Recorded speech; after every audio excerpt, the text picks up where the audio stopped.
Good afternoon, sports fans, or should I perhaps say patrons? It is Masters Week after all. We're here for a Friday night JV competition between your Tigers and the West Clermont Wolves.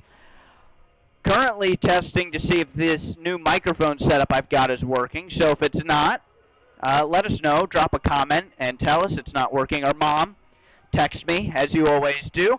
I have a roster for Loveland. I also have a roster for West Clermont, although I did not make a fun graphic for it. So you'll just have to bear with me as I work my way through it. But I am going to pull up rosters here in just a second for a little bit of a pregame shindig. So here we go.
Sorry about that. I just realized my microphone was off for that. So I'm going to read through our roster once again.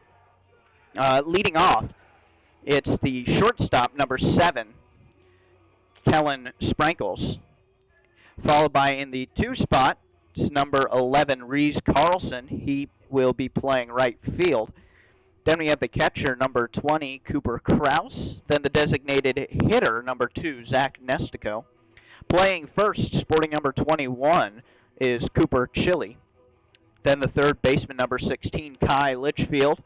Batting seventh, the center fielder, number 6, Brady Cook. Batting eighth, and in left field, it's number 10, Jagger Cooper. And rounding out the order is number 3, playing second base, Landon Patton. Pitcher today for the Tigers is Max Wallen. Starting battery, Wallen Kraus. That is the starting lineup for your Loveland Tigers. And now we'll go back to me. I have a picture of West Clermont's roster. So I'm going to read that out now. See, we have the pitcher, number 49, batting first. Tyler DiPuccio. Batting second, the second baseman, number 46, Caden Bullens. Batting third, number 8, Parker Quallen. Quallen playing third base. Then batting fourth, the first baseman, number 20, Eddie Eraz. Then batting fifth, it's the shortstop, number 44, Levi Case. Batting sixth, it's the center fielder, number 28, Lucas Jordan. Batting seventh, the right fielder, number 13, Tucker DeRosset. Batting eighth, it's number 50, playing left field, Gage Schur. And rounding out the order is number 4, the catcher, Cannon Connor. That's the starting lineup here for the JV Wolves. I will try and cut here. Let's see.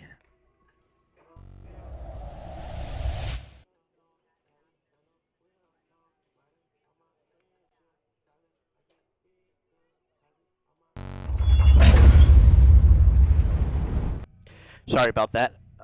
I forgot. If I turn the score bug off, my microphone goes away. Let's try this again.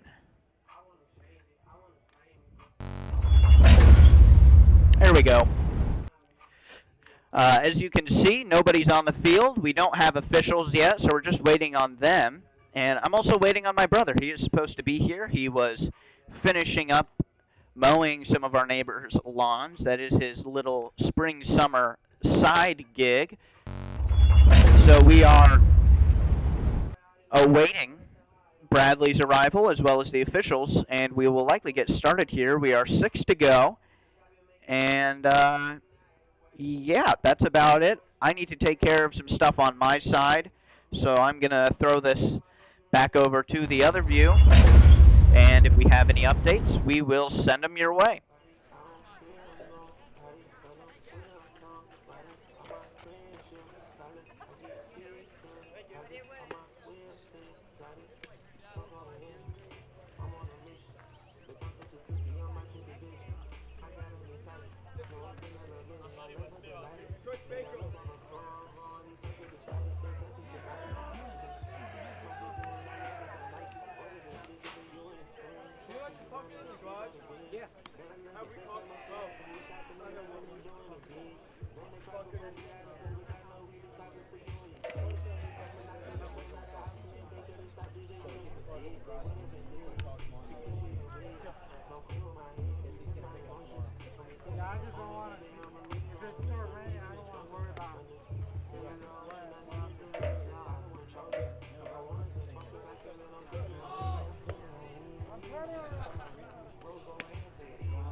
And plate meeting has just started. We should have introductions, the anthem, and first pitch here shortly.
Now just moments away here from the start at the day. Beautiful day for baseball.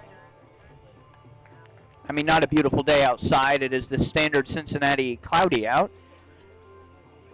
But it is temperate and not super crazy windy. And most importantly, dry. Now, anybody at home, you might feel a little sick because those base paths and those lines, and specifically those batter's boxes, are not plumb and square. They're not even close. And we have to thank for that, of course, the Assistant Athletic Director, Mr. Shane Lyons. We thank him very much for doing the lines, but we do wish they were square.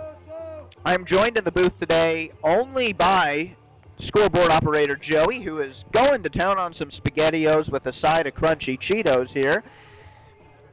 And myself. My brother should be here momentarily. We can only hope, because that means, if not, you're stuck with me. First man up for West Clermont is number 49, Tyler DiPuccio. He looks to get things started. West Clermont's 3-3-1 on their season. Losses coming from Covington Catholic earlier in the year, as well as, to be honest, I can't remember. I'm looking it up. Regardless, Wallen comes set, and we will have the first pitch, which is a called strike right down the middle. Let's see. West Clermont's JV losses, Covington Catholic, Little Miami, and Fairfield. They did, however, beat McNick JV and Walnut twice. This starts a two-game series between the Tigers and West Clermont Varsity as well. We will have Varsity's coverage Monday.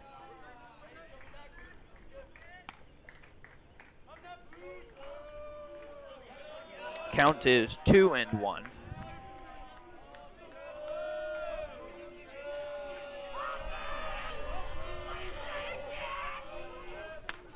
Got one fouled away. Evens the count at 2. I like to say this before every stream, or at least I try. This would not be possible without the contributions made by Ryan Terry, the Loveland High School Baseball Organization, the Stidham family, the Earther family, and of course everybody watching at home. It's the only reason we do it, so that folks can watch it live. We've got a 3-2 count here to DiPuccio. Bradley, if you're listening at home, bring some chapstick, please. My mouth is dry, and that is a bad combo for broadcasting. Wallen's got a full count here on DiPuccio. The payoff pitch, it's popped up by DiPuccio. Patton is under it, makes a loud call, and will have the catch, and it's the first out of the inning. This now brings up number 46 for West Clermont, Caden Bullens.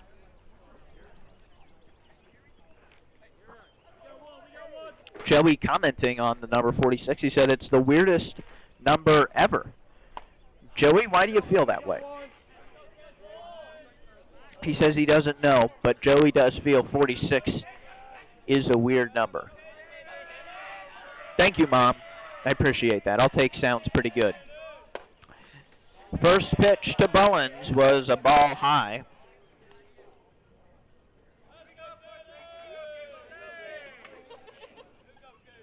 The 1-0 fouled back. Now 1-1. But Bradley should be here momentarily. I can do a little Life 360 check to see where he's at. Let's see. Currently a little bit slow. Going to switch over to cellular data. See if that makes a difference. Sometimes Life 360 is a little bit slow, and that's okay. 2-1, hit over to the third baseman. Litchfield throws over to Chili at first, and they will retire the runner. It's the second out of the inning. Let's see. Bradley is at the high school and currently walking up to the field. So there is static. Oh, no. Okay. Interesting. Now batting, we have number 8 for West Clermont, Parker Quallen.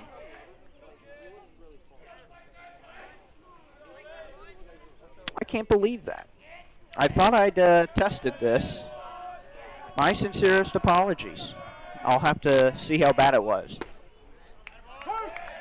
Called strike there to Quallen. Be 0-1.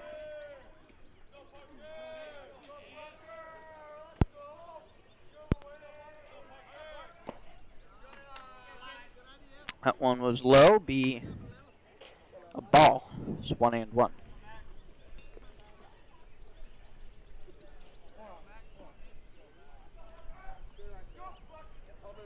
I have been wiggling it, but it shouldn't. It's the new one.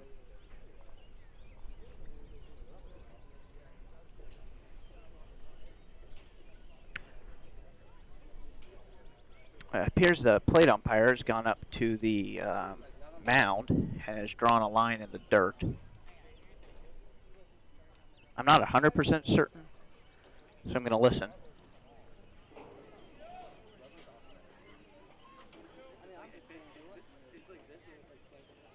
Okay, so I believe the umpire has noted that the pitcher's plate is not square to home plate.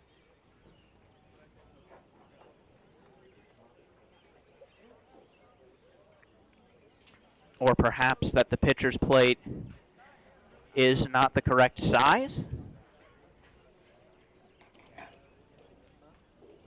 I'm not 100% sure. I'll be honest, it plays like a dogleg right from the pitcher's point of view, dogleg left for the batter.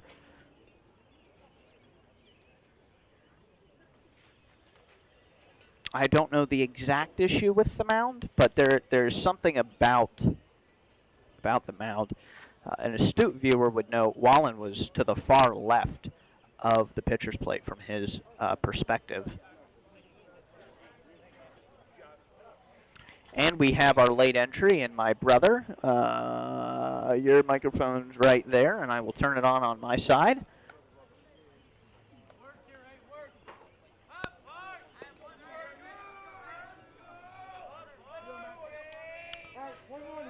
Count is 1-1 here to Parker Quallen.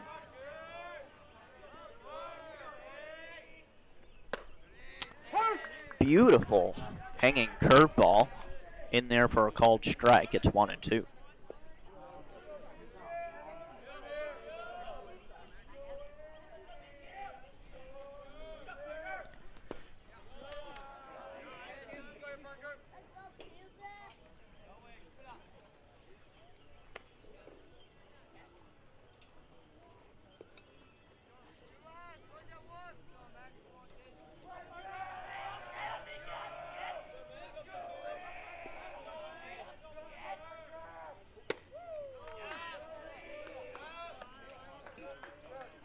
Two and two here to Quallen.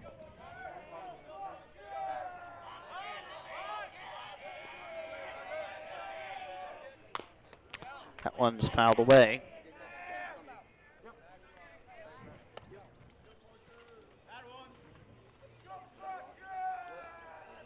Bradley, speak.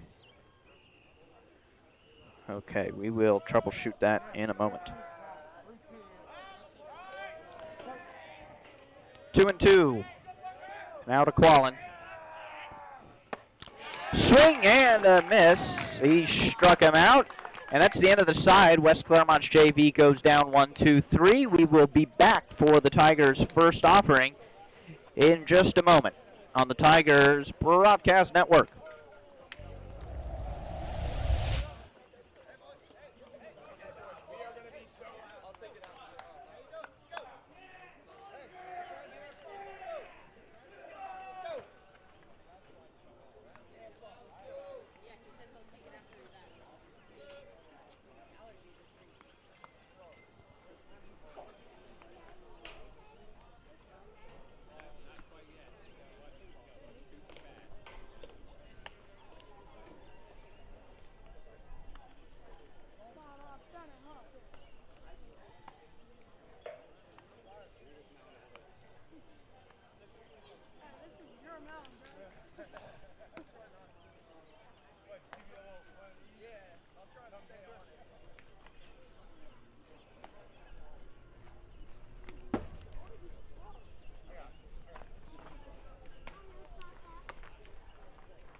And we're back now for the bottom of the first. It'll be the Tigers' first offering. Or first offensive offering, rather. Joey, the scoreboard operator, has brought none other than his Nintendo Switch with him to keep him going, because it's not like there's a baseball game we're watching right now. Anyways, leadoff man for the Tigers, Kellen Sprinkles. Shortstop looking to get things going. Talk, Bradley. I'm talking.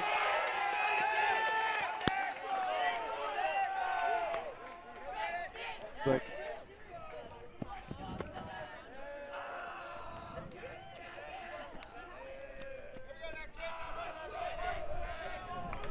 Talk. Off of the pitcher's mound as he fires in. Oh, there we go. Just have to talk. You have to pronounce. The count 1-1 here to Sprinkles. Hit solidly to the second baseman. Be fielded. And he'll be retired at first. And I don't know why it did that transition. My apologies. Be the first out of the inning. And it brings up number 11, the lefty, Reese Carlson. I'll tell you what, I was over here on Tuesday.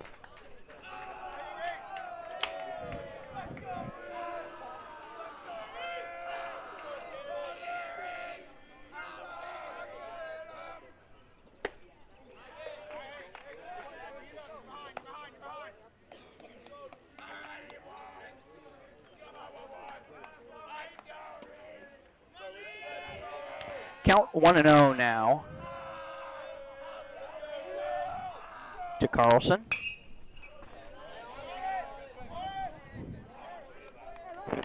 Okay. I'll just talk super loud now. Yeah, I wonder why it's not picking up. That's so weird. Count even one.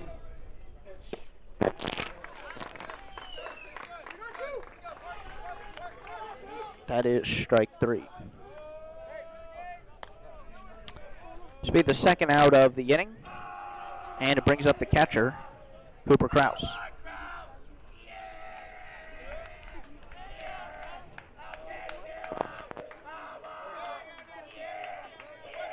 It's not working again. Incredible. Sorry, folks. It seems I'm having an egregious amount of technical difficulties this year. I don't know why. I don't know how.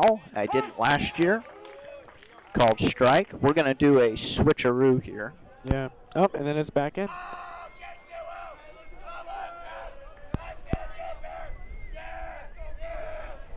Okay.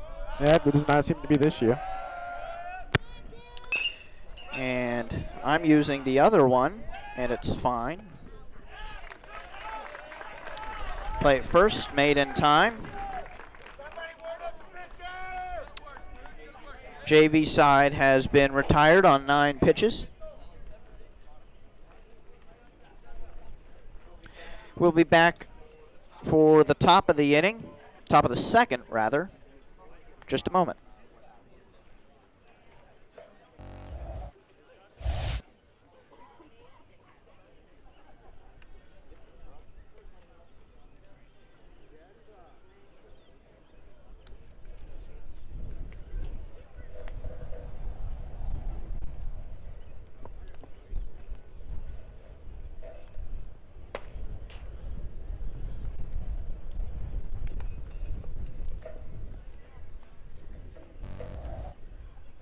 Me, it looks like it's good. And mine looks good as well. Looks fine. So I don't know what the issue was. Stop talking at the same time as me. Sorry, folks. We're trying to figure out what the problem if is.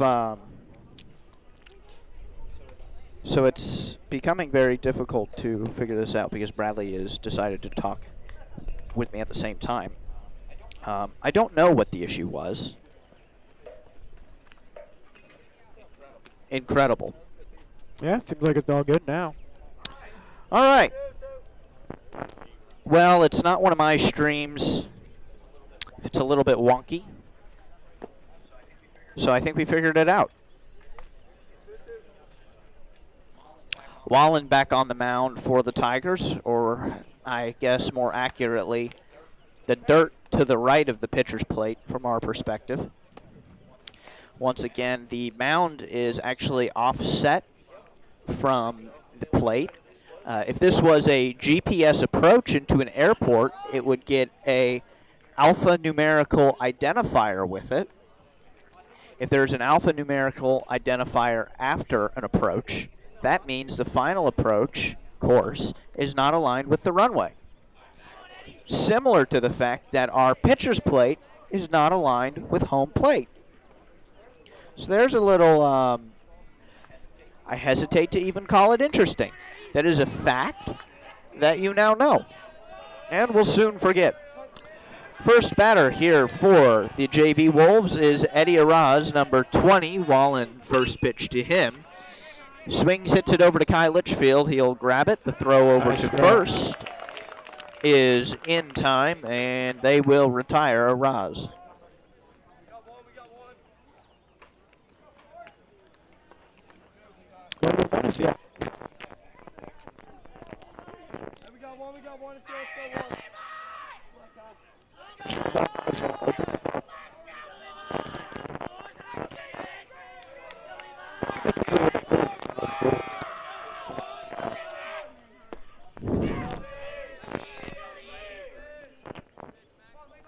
Certainly does. This is number 44, Levi Case. Case, the shortstop, takes a called strike on the outside corner.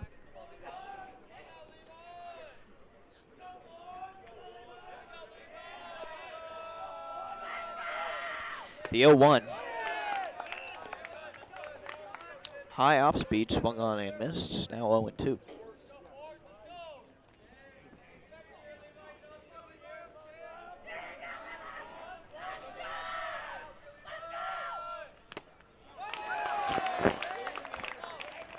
Foul tip out. And it'll be the second out of the inning, and it brings up number 28, Lucas Jordan, the center fielder.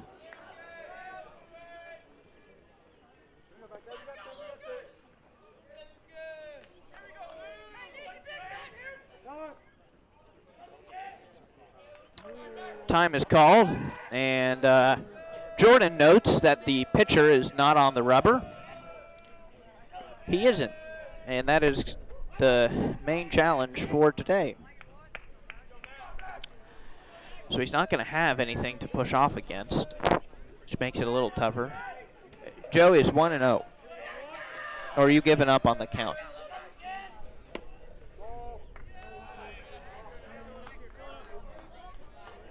Joey, it's 2-0. Joey now locked in, ready to go. Had the count originally 0-0, made it 1-1. It's 2-0. The pitch. Ball just off the outside corner. Quick 3-0 here to Jordan. Especially in a junior varsity game, that 3-0 count can be difficult to work back from. Wallen fires, Jordan shows bunt, and a called strike right down Broadway.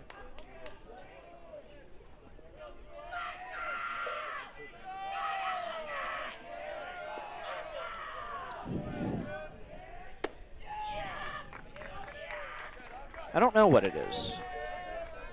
It's ball 4, not on yours. We have a very interesting predicament. Bradley's microphone refuses to work. Nothing on yours, because yours worked.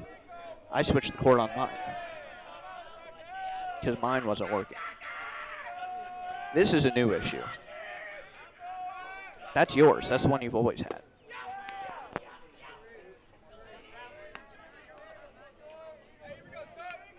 No.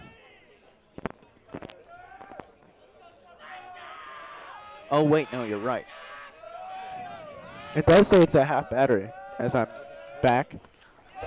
Ball gets behind Kraus, and Jordan will take second base. Be 2-0 now to DeRosset. Bradley, I wonder if it is that microphone.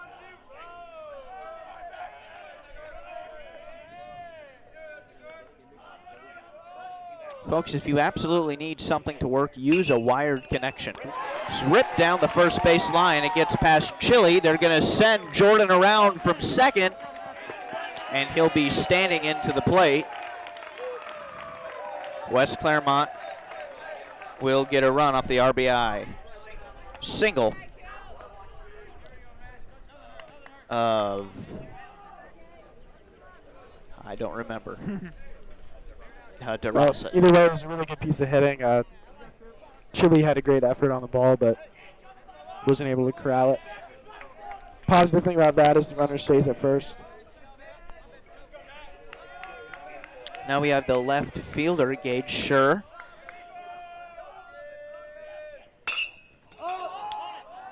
Pops this one up shallow left center field.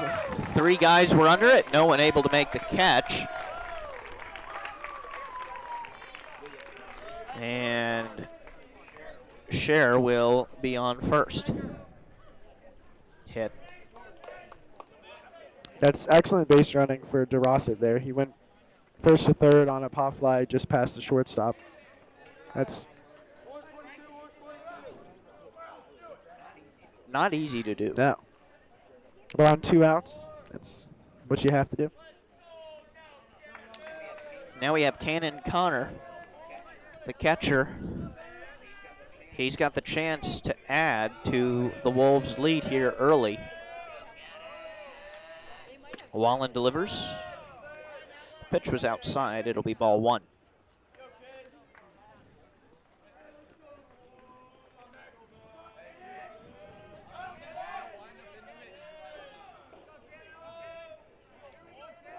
The 1-0 now.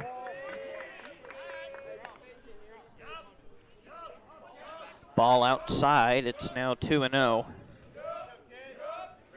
The dreaded 2-out rally can be difficult to stop once it gets going. Runner goes. It's fouled back. They'll send him back over to first. I flinch every time. Not in regard for myself, but in regard for our camera that is out there. Precariously placed within the playing ground.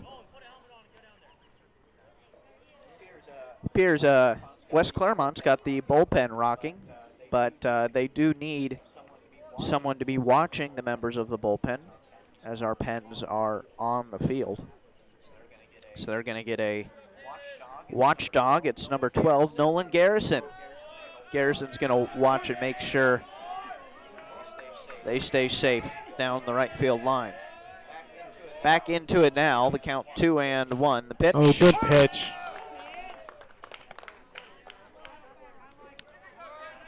Got him looking on the curveball. It's now That 2-2. curveball started at his head. Ended just about at the knees. The 2-2 pitch. This is popped back towards shallow right field. Took a bad hop. It'll score 1, and it'll be an RBI single for Connor.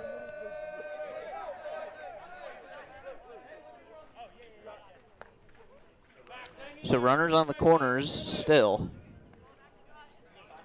Time called by Tigers coach Steiny.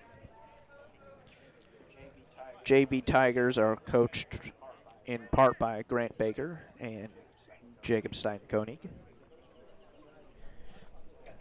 Got the infield together. Not sure if they'll be making a change.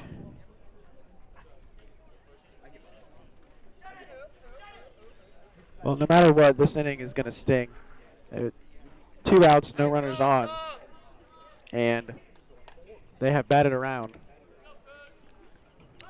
And Pinch running, yeah. sorry, Bradley, for Cannon Connor on first is Jesse Boone. Although I think that's a courtesy runner, as Connor is the catcher. And we get back to the top of the order with Tyler DiPuccio. He's got runners on first and third with 2 outs, looking to add to the productive top of the second for the JV Wolves. Not a whole lot of hard contact, just a lot of looped balls as ball throws ball 1. Yeah, a lot of stuff getting to that no man's land between the middle infielders and corner outfielders. Swing and a miss, the runner goes. The throw down would have beat him. Patton unable to get a glove on it. It'll get by him into center field, and that will score 1.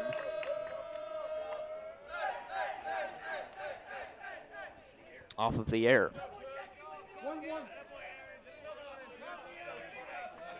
Got a strike on the pitch, however. So 1-1.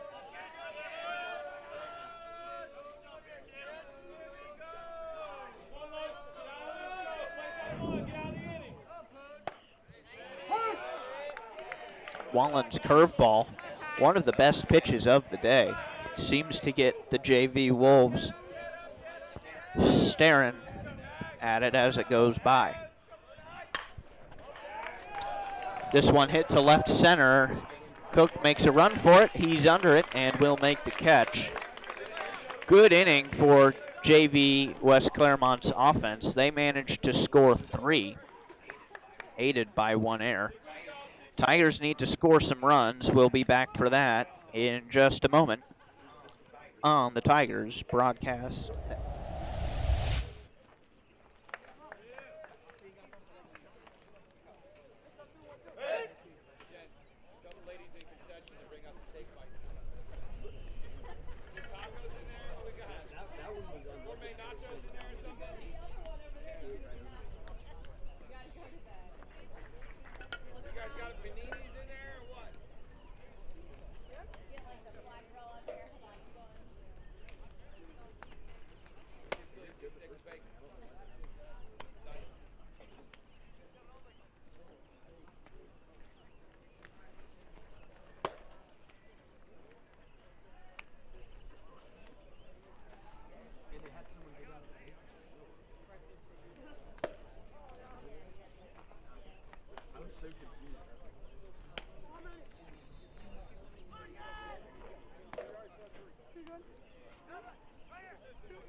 All right, back here for the bottom of the second, leading off the inning for the Tigers. It's the designated hitter, Zach Nestico.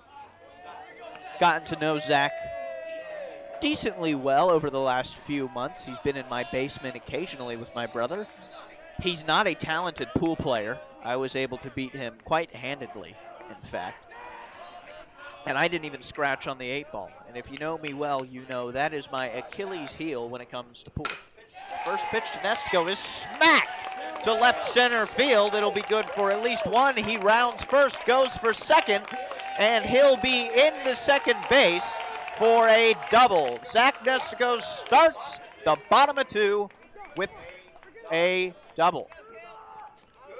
Good piece of hitting from Nestico. Sees the first pitch he looks at, takes it, drives it to left center, and he's going to be on second base.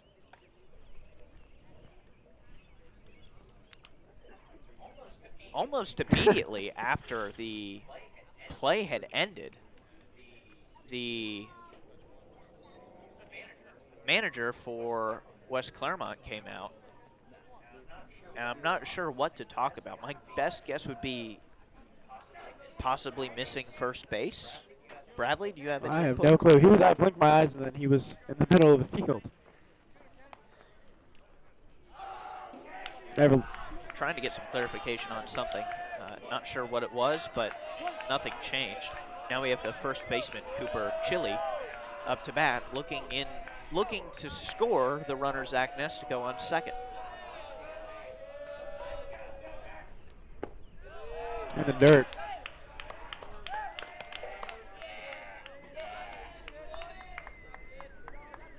Well, Zach is not usually a first pitch hitter, but he got a fastball and he crushed it.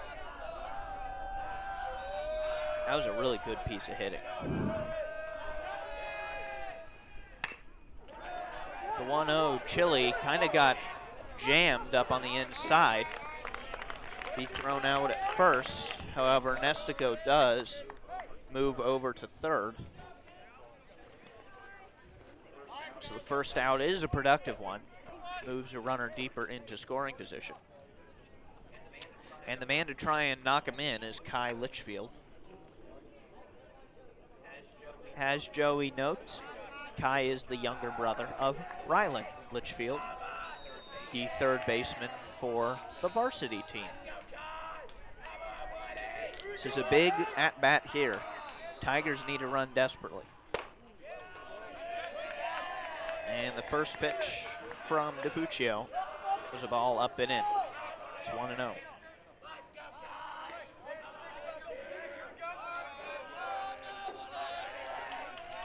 Just time to, if you're going to get that ball into play, let it be a long fly ball to the outfield. Get Nestico in.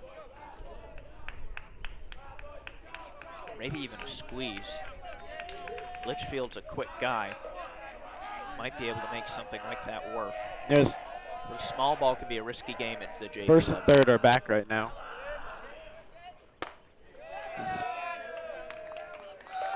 I'd say they're playing about level with the base paths.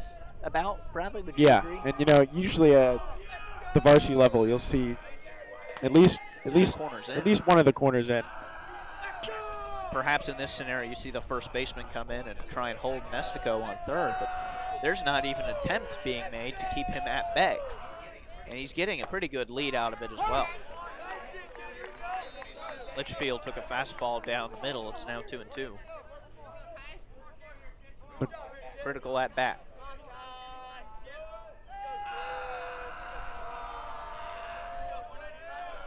Well, if he can put the bat on the ball, keep it on the ground, it should score a run. I'd have to agree. Pitch fouled out of play. It'll stay 2-2.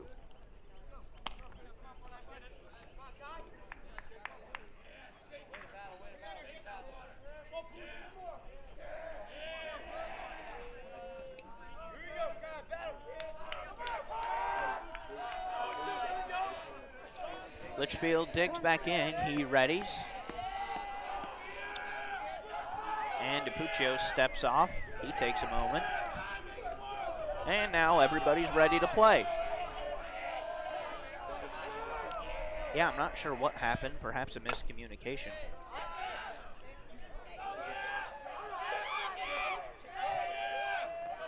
Got way ahead of that one.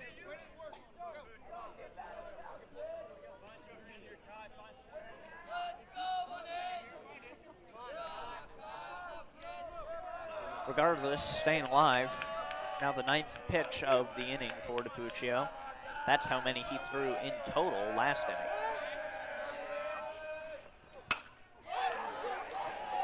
This is a moonshot to left center. Very high. Left fielder's under. He'll make the catch. They send Nestico home, and we'll have a play at the plate. Nestico makes it in there, and the Tigers score one off the sac fly from Kai Litchfield.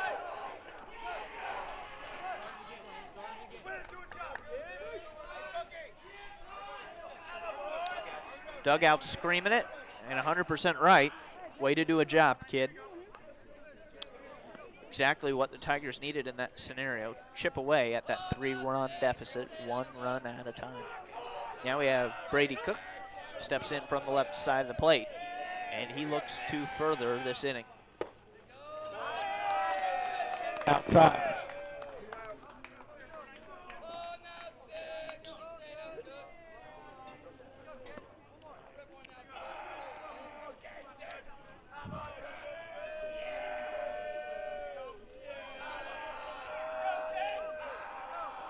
The 1-0 now to Cook. Ball low, good eye on him. Brings it now to 2-0. Cook is quick. Wouldn't you agree, Bradley?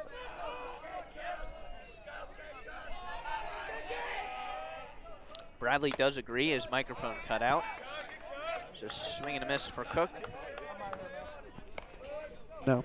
He might be back now. I'm not sure what the solution to this issue is going to be. Yeah, I don't know. There surely is something. Indeed. The 2-1 now to Cook. Foul back towards us. Adjust the camera a little bit. It was a good adjustment, I think, on the camera. But all that matters to me is it's still being held by my mount, and it's still showing video. Those are the big things. So now we move to the 2-2. Shakes off at least 3 pitches. Adjusting his glove. 2-2. I don't know what that pitch was. Got him looking. That'll be the 3rd out. But the Tigers managed to score 1 here in the bottom of the 2nd. They cut the deficit to 2, and we'll be back for the 3rd inning on the Tigers broadcast network.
Back now here for the top of the 3rd. Leadoff man for the Wolves, Caden Bullens.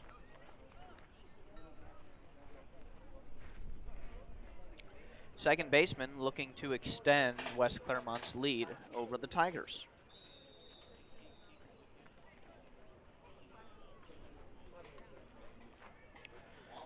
Wallen now at 40 pitches. Bradley, can you see any movement in the Tigers' pen? Don't see anyone warming up, but that might change depending on how the inning goes. I'd say Wallen has been doing a fairly good job. First pitch from him. Right in there for a called strike. I think this is going to be a fast inning for the Tigers. You're not going to get, West Clermont's not going to get as lucky as they did last inning every inning. And the 0-1, dribbler right in front of the plate. Kraus gathers, fires to first. And we have a... So he does have RLI, and we have reviewed this rule. It is a point of emphasis for the 2026 season. The MLB rulebook allows till the grass, but the high school rulebook only allows for the foul line 3 feet extended into the runner's lane. Now, typically, I'll see RLI adjudged after the play. That play was killed dead. Doesn't matter because there were no runners on. But by the rule book, that is the correct call. Although I think without the RLI call, they still would have gotten the runner out. Yeah, Kraus does a good job to frame that pitch. It probably, Joey mentions, there's probably a ball outside, but Kraus got his glove up in time. The 0-1, little too low this time. Evens the count at 1-1. But I would say RLI is one of those things that you might want to, you're going to expect to see more of that this year. It is something they push to the umpires. It is something that is going to be called. And the criteria for it is just where the runner is and if it had the opportunity to interfere with the first baseman fielding the throw. This one was ripped down the third base line. Litchfield unable to get a hold on it. Looks like it'll be a single for Parker Quallen. Yeah, I personally am not a fan of enforcing the runner's lane interference rule without the safety bag, because what it does is it forces you to run outside and then kind of jab your foot at the last second at first base, which a lot of runners, that's not a normal motion for them. So it's a great point, Bradley. As Wallen checks on the runner at first, gets back safely. They are bringing the safety bag next year, though. That is correct. Effective January 1st, 2027, the safety bag will be mandated for high school sports, for high school baseball, rather. Although I do think if you don't have a safety bag like the MLB, extending that runner's lane to meet the infield grass, I think makes sense, because that then allows a more direct lane. Good pitch. 1-1. Looked like a slider that caught the outside edge. Wallen been working that outside corner most of the game. Runner goes. Ball was inside, and it appears to have hit Eraz on the helmet. So the runner will get second automatically on the hit by pitch. Well, as a pitcher, I would be pretty upset. That was a really good curveball, and the way that the batter kind of ducked, he incidentally kind of leaned his head right into the curveball. So that's sort of unfortunate there. This is runners on first and second, 1 out. And Mom has told us that it sounds much better, and that's good news. Means we're doing something right-ish. We will have to troubleshoot your microphone here. This is popped on the left field side, way foul. Nobody was able to get under it. Frankly, I didn't see what happened. Bradley, did you? Well, it was a foul ball. Foul ball. And it is a good thing that it wasn't caught, because if you noticed, nobody was covering third. So that would have been a free base for Parker Quellen, because the third baseman, the shortstop, and the left fielder were all trying to get that ball. Well, there's good in everything. The 0-1 now to Levi Case. No, that's not right. Cannon Connor, the catcher. Check swing. Umpire says he held back. Count is even at 1. And now we have my least favorite appeal that is, for whatever reason, made at the high school level. The old appeal to the umpire in B or C position drives me absolutely insane, because the view from the field is 10 times worse than the view from the plate. And regardless of what he thinks, usually they'll rule safe. I've only seen a field official turn over a swing, no swing decision once. And it wasn't a JV game, never in a varsity game. Ball was low, it got behind Kraus, and both runners will move. only one base. In fact, I have seen umpires merely shrug when they're pointed at, because that's, you know. I've seen many umpires at the varsity level refuse to make a ruling. And I've not looked into a case book well enough to know if they're allowed to make a ruling from the field. 2-2, it's a foul tip out. Second of the inning.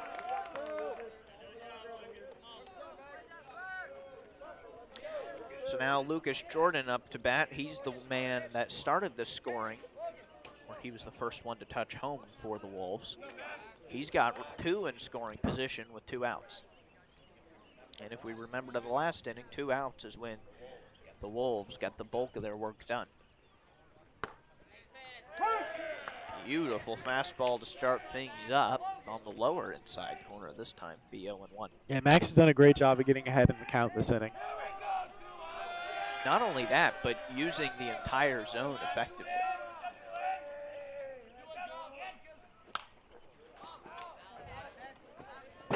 And this was fouled off the top of the booth. We know that because I heard it. It's 0-2. And that was a well-placed curveball. I mean, if you're in the box, you're thinking that's going to hit you, and then it just nicks the inside corner of the plate. Wallen works to a quick 0-2. He fires. Jordan pops this up the first base side. Chili is under it. He will make the catch while standing on first. And the Tigers retire the side. Wolves unable to score.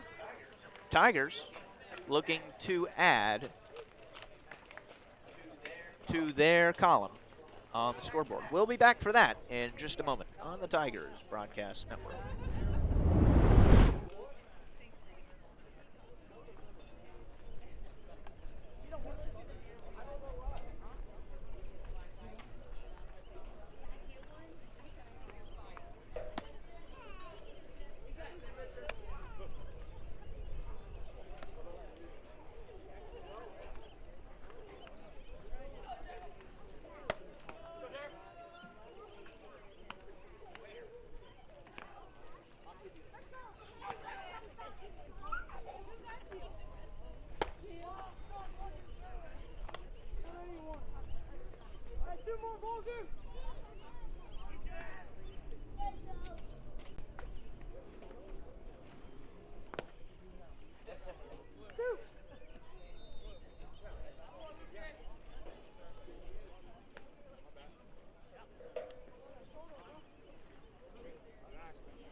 Back now for the bottom of the third, leading things off. It's his first time up today, number 10, the left fielder, Jagger Cooper.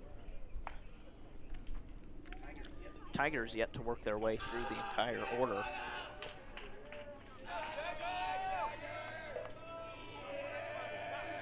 Cooper steps in. Japuccio comes from the full wind-up position. And we're underway in the bottom of the third. First pitch Cooper sees was fastball down Broadway.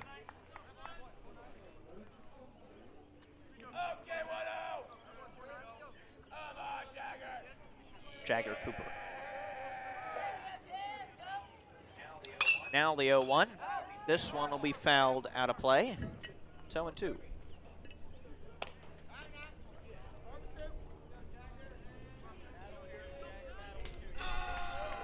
Cooper grew up, I think, in Kentucky. I remember he has older twin sisters that were in my grade, and they said down in Kentucky everything was Coke. As he looks to strike 3 for the first out of the inning. But I was perplexed by such a thing. So like if you wanted Sprite, or you had like Sprite on the table, you say, oh, that's a Coke.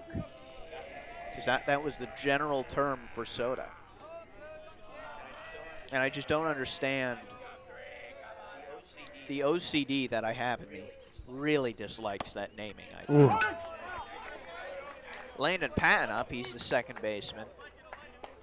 Takes a called strike on the outside corner. Patton's vertical zone is, let's say it's different from someone like a Cooper Chili's, making it sometimes a little bit more difficult to pitch to. It's 1-1. When I was an umpire, I'm sorry to cut you off. Looks like LP might have some beef because if you notice, the catcher raised his glove up, and then the pitcher threw it high and inside as he smiled when he got the ball back. There's a big swing and a miss for strike 2. Looks like maybe they're trying to pitch high to him.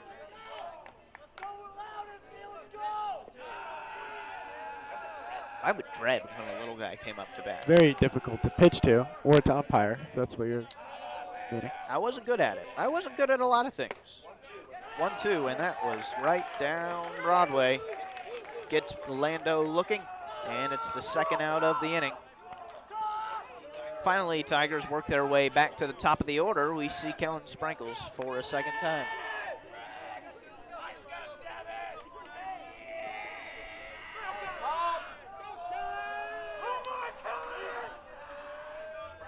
Sprinkles looking to get things started here for the Tigers. Been a rough offensive go so far in the bottom of the third. Capuccio fires, and this one hit to the shortstop. Throws over to first, and they'll make the play. Tigers go down 1-2-3 in the bottom of the third. We'll be back for the fourth inning after this short break on the Tigers broadcast.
Good throw.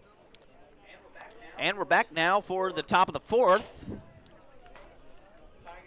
Tigers 1, Wolves 3. Wolves looking to extend their lead. They put their faith to start things off, and Tucker to Rossett.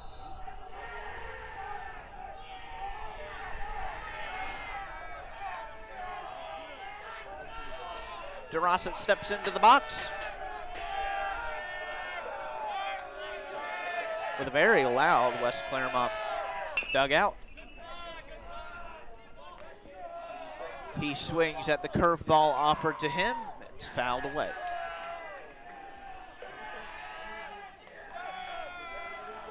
Just wanted to point out for a brief second, we hit 3 concurrent viewers. So for all 3 folks watching at home, we made it as ball and fire strike 2 on the outside edge. You're frickin' right, Bradley. We made it. That's 9 total views, Joey. That's impressive. Considering no one knew about the stream. I posted it yesterday afternoon.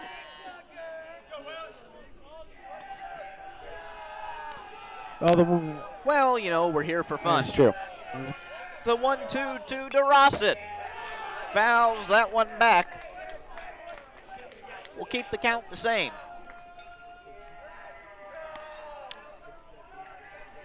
I was able to fly today with my flight instructor. His name is also Joey. He's a graduate of West Clermont. Oh.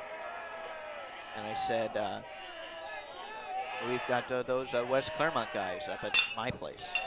We actually flew over the Slow dribbler to second, and it's misplayed by Landon. be the Tigers' second error of the game. And it allows a base runner for West Clermont at a time where really not needed.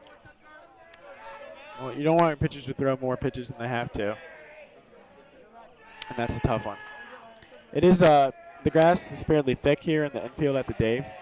So that is a tough one to judge. Kind of either have to scoop it off of a short hop or sit back on it. And he kind of fell in between that one as Wallen fires strike one. The batter Gage Sure. Or Share.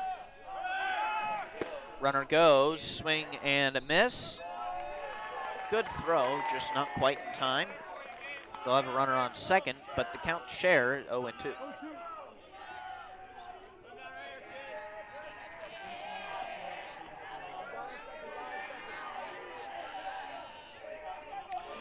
Flew out to Richmond, Indiana. They have a pair of intersecting runways, and it's an unpowered field. Called strike 3 on the breaking ball. Good pitch out of Wallen, been one of his most productive today, and he gets the first out of the inning.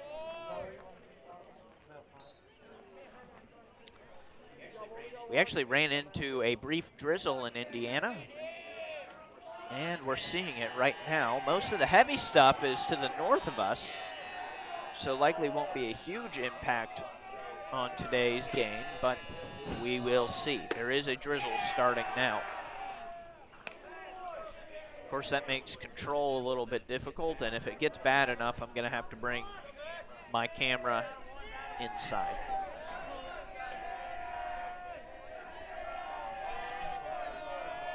Wind started to pick up, and the temperature has dropped just enough, and that's your indicator. We have something brewing, but it is light, and the field is very dry.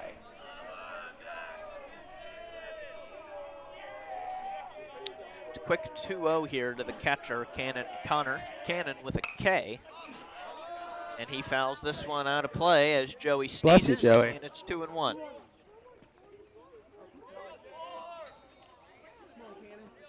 Take that curve to right.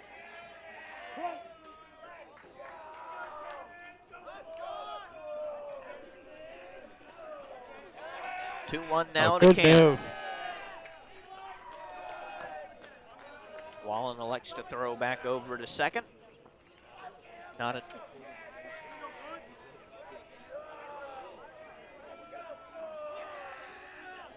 dead on.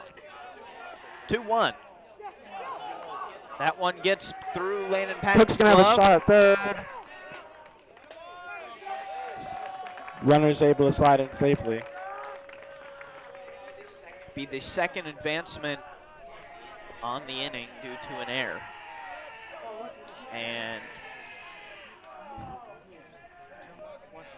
now the 2-1 to Cannon.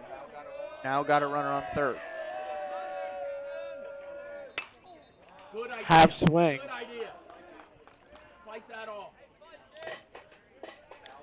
Fouls that one away on a slap bunt swing. That's all I got.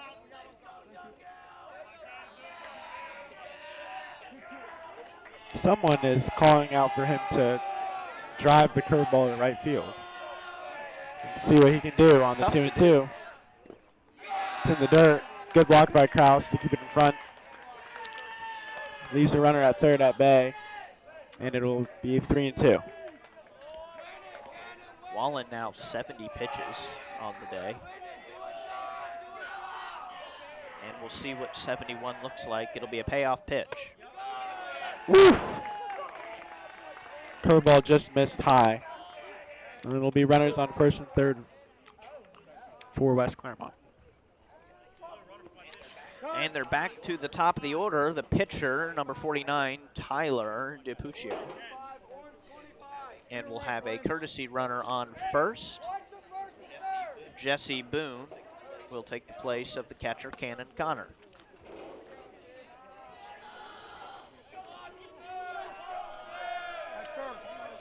Varsity score update for you. The Tigers lead the Varsity Wolves 2-1 over at West Clermont's place.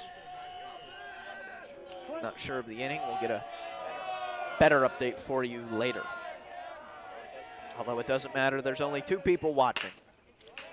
This one's hit back up the middle. Sprinkles will step on second, throw for first. They got him! It's a 6-3 double play to end the inning, and the run will not score. Phenomenal play to end the top of the 4th. Heads up baseball by Kellen Sprinkles brings us to the bottom of 4. We will have that covered here in just a moment on the Tigers broadcast.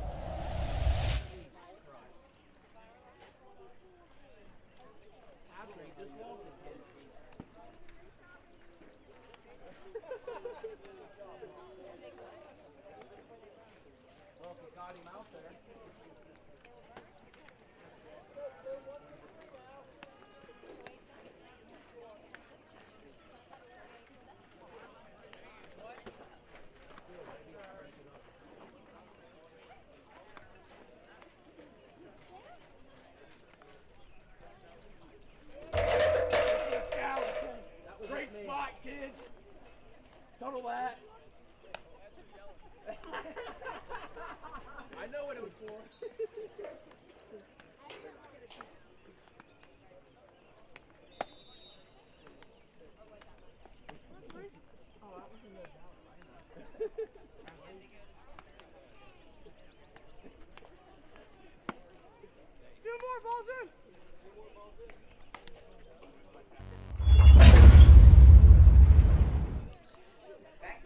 Back here for the bottom of the 4th inning. DiPuccio still throwing for West Clermont. And leading off for the Tigers, the man in the number 2 spot, Reese Carlson. Tigers have 4 innings of offense left, and they need 2 runs. Now would be a good time to chip away at it. In the second, of course, we had Zach Nestico start that inning with his double. He eventually came around and scored. Tigers looking to repeat some of that, get some energy going in their dugout. Just an excellent opportunity for the Tigers with Reese to lead off. He won't scorch the ball, but he is excellent at contact hitting. And he's got some speed on him as well. First pitch to Carlson. It's ball outside. Every pitch is going to matter here. And he's also going to be tough to pitch to due to the mound to home plate debacle because he's the only lefty in the Tigers lineup. It's a curveball slapped the other way, and it'll go foul. It's a 1-1. For the person that's not our mother listening to the broadcast, if you weren't here earlier, the mound is actually offset, I'd say about 6 inches to the left of home plate. So the pitchers today have elected to not use the pitcher's plate, and this has been okayed by the officiating crew and both coaches. Carlson swings, it's 1-2.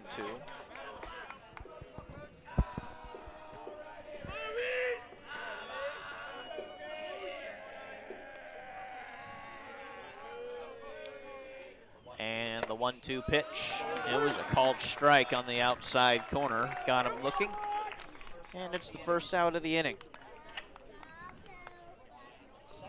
Second or third backwards K for the Tigers? I think that's the second. I believe it's the third. It is I believe it's the third. 3 too many. Although, credit where credit's due, the pitcher is doing a pretty good job. Tunneling is what it's called, tunneling his pitches. First pitch of the inning was to Reese. As Cooper steps out and calls time. That's good. Getting the pitcher's head a little. Was a fastball. And that kind of hung up Reese on that last pitch because it was a curveball, so it cut in and ended up catching the zone. You like ice cream, Bradley? Ice cream is great. We went out to go grab. Well, I went to Kroger. What was that, Monday night, Tuesday night, to go get ice cream? I tried a new flavor. It's just Kroger has it.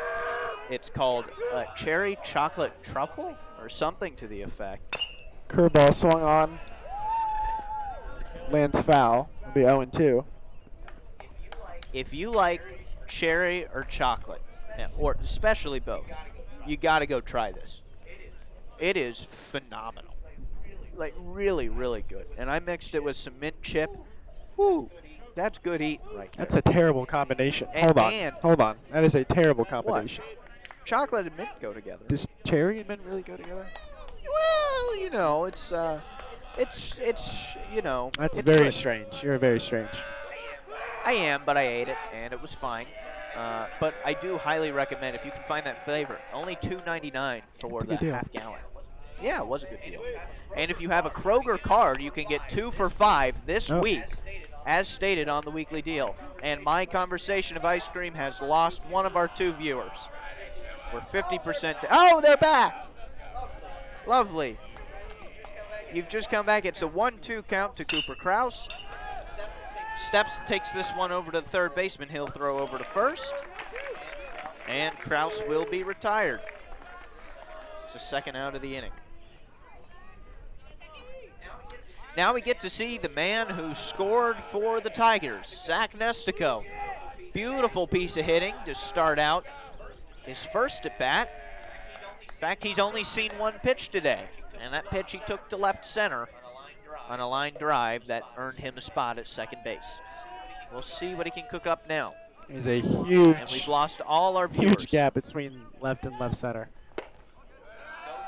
Go figure. Nestico comes up to bat, and everybody turns the phone off. Funny, Zach will almost certainly be watching this later, so we can say hi to him. Most definitely. Say hi to future Zach. Zach, I've mentioned before, a Mets fan. We wish him well. The 1-0. Oh, he gets bailed out. He knows he got bailed out on that call right there. He ducked at a curveball, and it was a close pitch.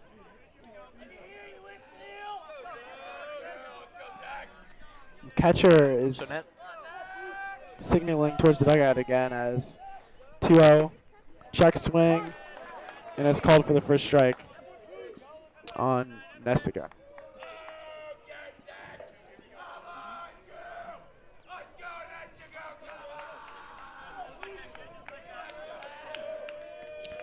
Winds and deals. Outside, ball 3. What do we have this weekend, Robert? We have Easter festivities.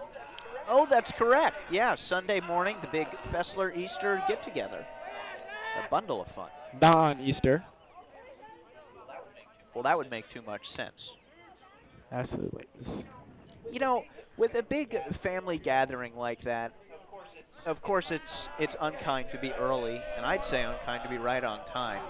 How late should you be to something like this? 15 minutes late is courteous. 3-1 comes across for a strike.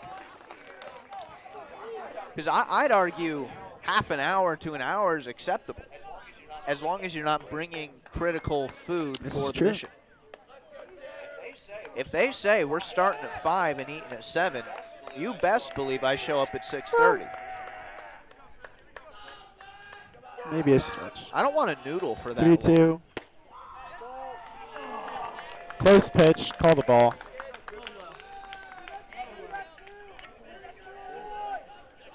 So Nestico's on first. He'll be 1 for 1 today so far.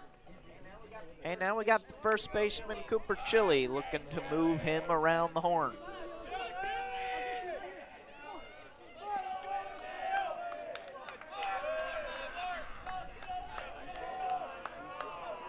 But I just get annoyed. If you're throwing a party and you show up early or right on time. Woo! Maybe a makeup call there as Chili takes strike 1 on the outside edge. you better show up with your apron or some cleaning supplies because you're going to be put to work. So at least I know in my house, if we throw a function, nothing's going to be ready till 5 minutes after that Pitcher start steps off the imaginary mound. Zach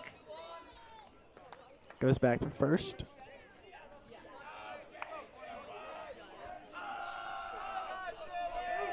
Tigers do have 2 outs, so they got to be careful about how they maneuver. Oh.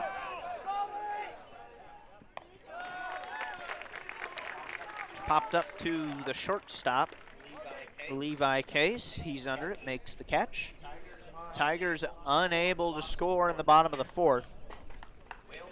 We'll move to the top of the 5th. We'll have that here in just a moment on the Tigers broadcast.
No, got it. And we're back here for the top of the 5th, and Mom has reminded us we might actually have a little 6U soccer game. Bradley and I have another brother. His name is Hudson. He's a little bit too little for what we're doing now. Although that might be funny for like half of an inning. No, I won't subject all 4 people listening to that. But we might go see. I assume it's going to be at Miami Riverview Park, and that might be fun for a couple minutes. So yeah, that's what we've got going on this weekend. Is Mullen winds and deals, and it's looped into shallow left field. Jagger coming in, dives but unable to come up with it, as it'll be a leadoff single for the Wolves. Now, Jagger was positioned fairly shallow in left field. I thought he had a good shot at getting that ball, but wasn't able to get to it. Good effort, though, nonetheless. It was just line drive enough to make that play improbable for Cooper, but he really did make a great effort on it. So West Clermont now has a runner on first for Parker Quallen. Good curveball, that's fouled to the right side. Chili over, and it's out of play. 0-1.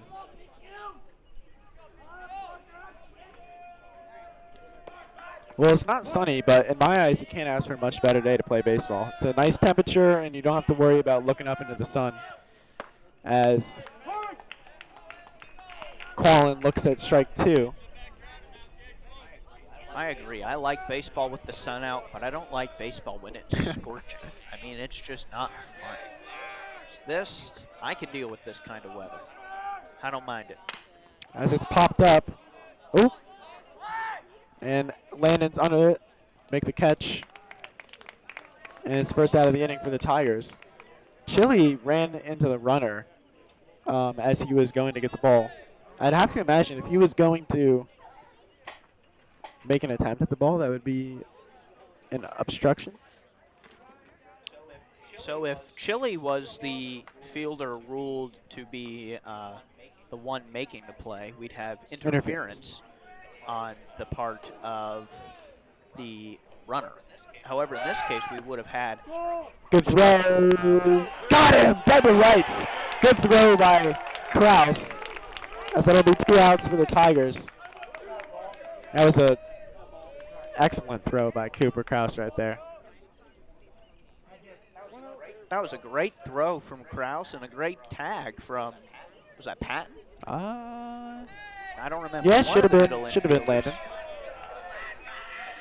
Takes the runner off the base paths for Wallen. Ooh. Just a bit inside. Be 2-0.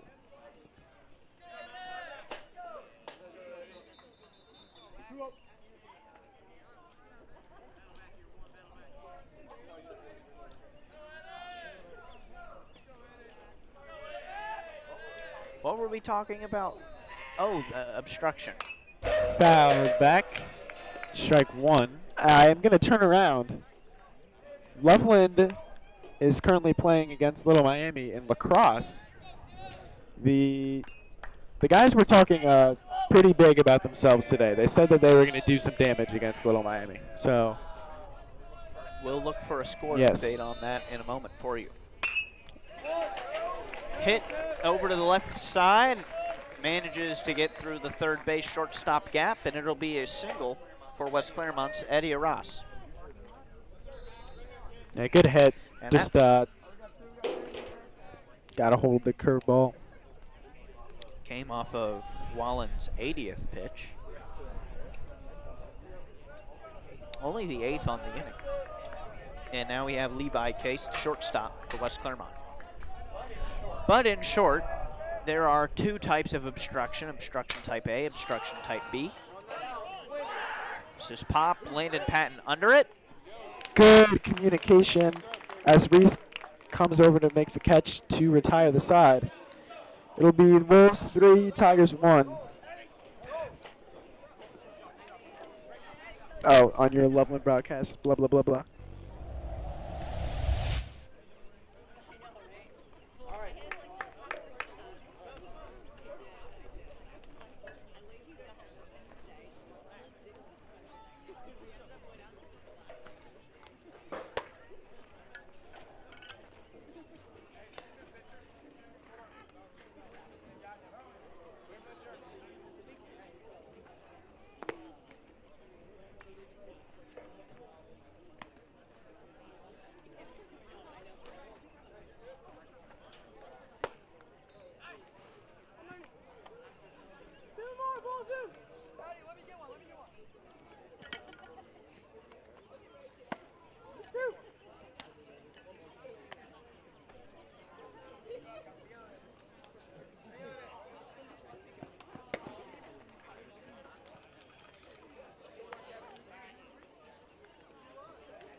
Well, folks, we're back for the bottom of the 5th inning. Tigers need to get the offense train a-moving. They're down 2 with 3 innings of offense to go.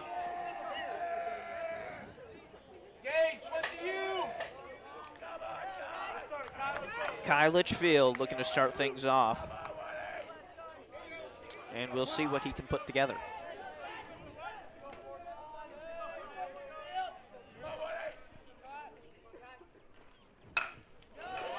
This one ripped right up the middle. It'll be a single for Litchfield. Excellent hit right there. Just took a fastball right down the middle, right back at the pitcher. Excellent way to start off the inning. Similar at bat to Nestico's. Yeah, just jumped on that first pitch. He's, you know, and those at bats where we had some looking backwards case. The pitcher was able to get us out early. That's why he's at 80 pitches. As Cook looks at strike 1. I'm going to finish my brief obstruction assessment really quick. So there's 2 types of obstruction. We have type A and type B. Type A occurs when a play is being made on the runner obstructed, and type B occurs when there is no active play being made on that runner. In the situation with Chile, we would have had obstruction type be. There was no play being made on that particular runner at the time. And I believe the qualifications for that type of obstruction are, if it's believed the runner would have reasonably reached the next base, that is the award, essentially. High takes off, throw is high. Litchfield goes. And he'll be under the tag. Lower throw might have had a chance at getting him, but he slid under. As there's a runner in scoring position for Cook now.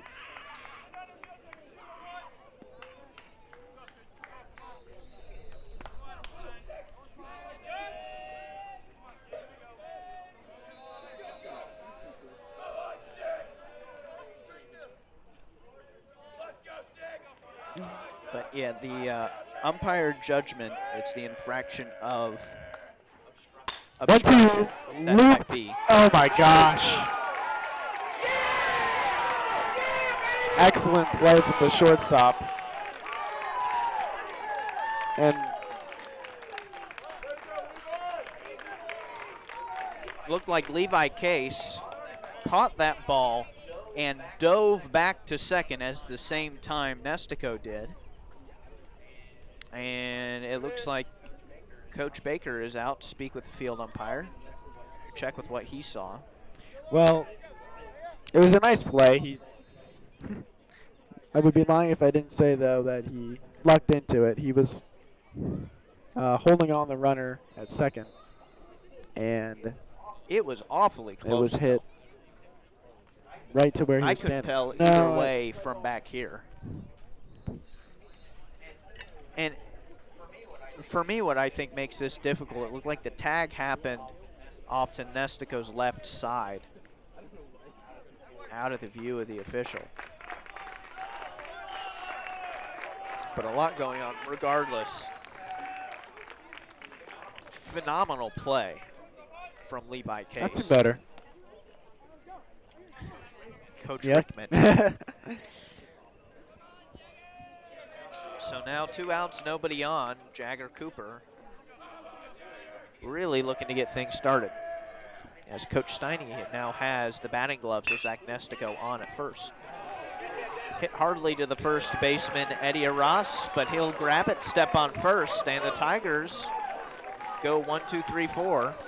Or sorry, 1, 2, 3 to end the inning. We'll be back for the top of the 6th after this short break on the Tigers Broadcast Network.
And we're back here for the top of the 6th. I've got a score update on the varsity side of things. Ooh. It was 4-1, and I looked back. It's now 4-3. West Clermont had the bases loaded with no outs in the bottom of the 5th. They still have no outs and a runner on first and second. Tigers are still up by 1 there, but it's a little bit dicey. So we will get back to you on that. This game we have in front of us here, we now have stepping in Lucas Jordan He'll be the first batter of the top of the 6th. As a slight mist drizzle begins once again.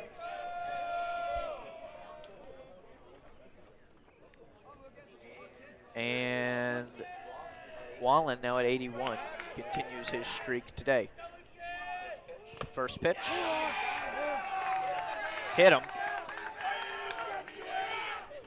And the Wolves will have a base Well, with runner. his pitch count, he's going to have a short leash this inning, so that's not a great way to start it off. As Joey asks if we have anyone warming up. I don't see anyone warming, but I'm sure that we have an arm ready as pitch 1 is swung on. DeRosset chased the outside fastball.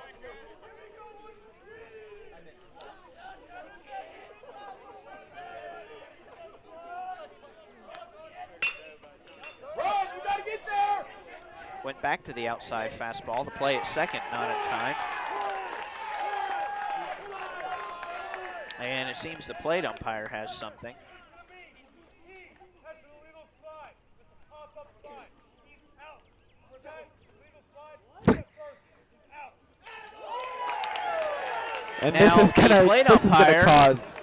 The plate umpire has ruled an illegal slide on Jordan, and I'm just gonna open my rule book and look for it.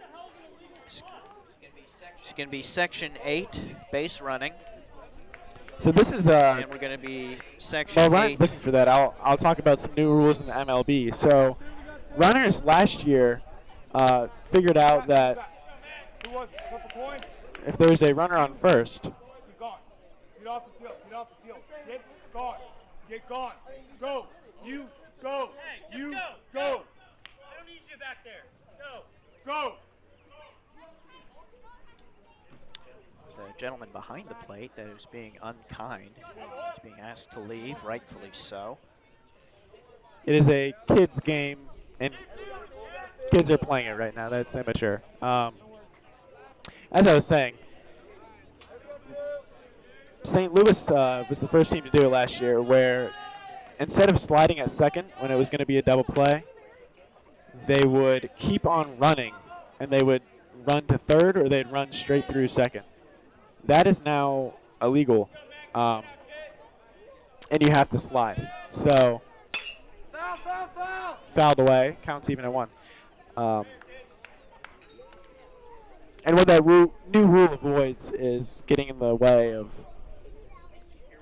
Here we go. Play it I first. have the official ruling here. This is Rule 8.4. So Rule 8, Section 4, Article 2, subsection B. lace to center field. Cook had a good read on it, and the side is retired.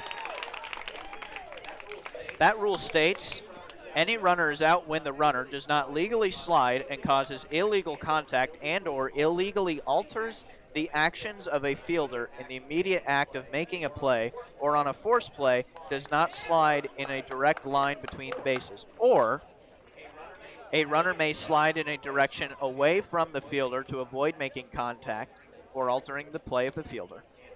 And 2, runners are never required to slide, but if a runner elects to slide, the slide must be legal. Rules 232.1 and 232.2. Jumping, hurdling, and leaping are all legal attempts to avoid a fielder as long as the fielder is lying on the ground. Diving over a fielder is illegal. The penalty, the runner is out, interference is called, and the ball is dead immediately. On a forced play slide with less than 2 outs, the runner is declared out as well as the batter runner. That was that case that we just saw. Yep. Now, let's find a legal slide. That's Rule 232.1 and 232.2. A legal slide can be either feet first or head first. If a runner slides feet first, at least one leg and buttock shall be on the ground. If a runner slides, the runner must slide within reach of the base with either a hand or foot. A runner may slide or run in a direction away from the fielder to avoid making contact or altering the play. A slide is illegal, more importantly, if the runner uses a rolling, crossbody, or pop-up slide into the fielder. So that's that portion that the plate official was referring to, a pop-up slide. The runner, Jordan, immediately after making contact with the base, stood up, known as a pop-up slide, and that's where the ruling comes from. So by Rule 232, Article 2, excuse me, Rule 2, Section 32, Article 2, the runner uses a pop-up slide into the fielder. Now that is an important criteria. It must be into the fielder, but in the official's judgment, that caused the interference, calling the runner out. And once again, that is completely judgment. Can't really be changed. So thank you for sticking with me through that explanation. Those are the rules behind what you just saw happen. So for that, we need Rule 8, Section 4, and Rule 2, Section 32.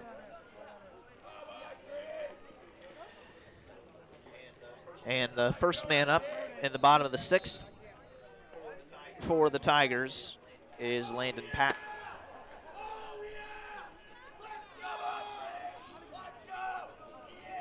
Oh, dear. Looks like there's an issue with the ball, perhaps. Umpire maybe got scuffed. Took a look at it and hands it back to the pitcher. Well, I do want to give respect to the West Clermont coaches. They're a young coaching staff, and they handle that situation very respectfully. Yes, I know a lot of people that would not have been able to handle such a situation with grace like that. As the count now is even at 1. Tigers really need to get the offense going. They're down to 6 outs of offense, and they're down by 2. Very doable, but it's going to take some focus. As LP gets it started with a looping line drive, and he's going to try and take 2. Excellent hustle out of Landon. Oh!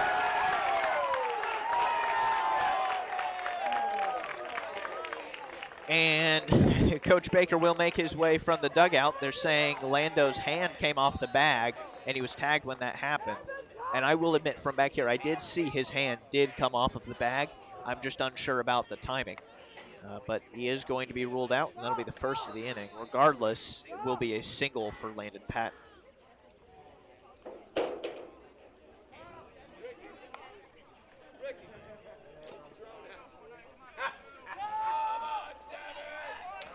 Well, now looking to get things started. I think that's Kellen Sprinkles. Ball 1 in the dirt. Yeah, you know, excellent hustle there by Landon, trying to stretch out the single. And in a situation like this, that's the type of base running that you need. Just carrying a lot of energy into that slide, and that hand popped off. And on such a liquid play like that, that is difficult to officiate, things like that can happen. You never want to do anything or put yourself in a spot where you can be called out like that. And I think that's unfortunately what happened to Landon Patton. An angle like this is not a good way to look something like that over. It's now 2-1 to Sprinkles. It is the pitcher's at 93 pitches, so. Sorry, that's wrong, Bradley. Well, his pitch count is probably high. What do you think it's at? I would say it's probably in the mid-80s. Right. High 70s. Hopefully the Tigers can put some more pressure on the pitcher to get him out here. It's the 2-2 curveball. Foul territory. Pitcher and first baseman crashing. And it's out of play. So a new life for Sprinkles. Clouds have gotten lower. Ceiling was at 7,000 feet above the ground level earlier today, but looks like they've sank to maybe 4,000 or 5,000 feet above the ground. In this area, that's approximately 8,000 mean sea level, in case you're wondering. 2-2 to Sprinkles. Missed inside. Now it'll be a full count. This is a very important at-bat for the momentum for the rest of the game.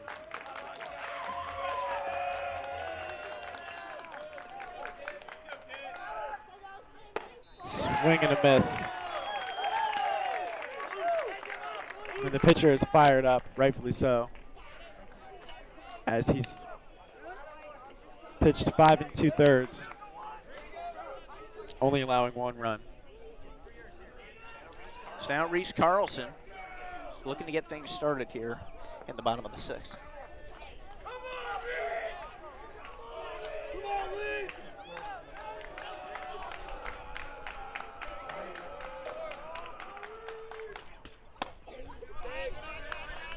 First pitch is just a bit outside. It'll be a ball.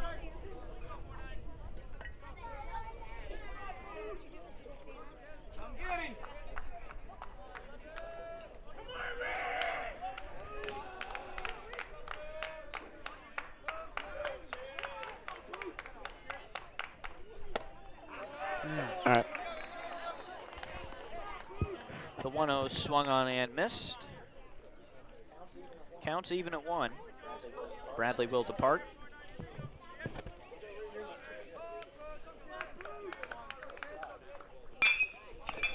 This one driven back up to DiPuccio. He'll grab it. Throws over to first. It's the 3rd out of the inning. Tigers go down 1-2-3 once again. And we'll be back for the top of the 7th after this short break on the Tigers Broadcast Network.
And we're back now for the top of the 7th. Tigers look to keep West Clermont at 3, and they're going to need a big offensive interjection in the bottom of the 7th if they want to stay in it. The leadoff man for the Wolves, number 4, Cannon Connor.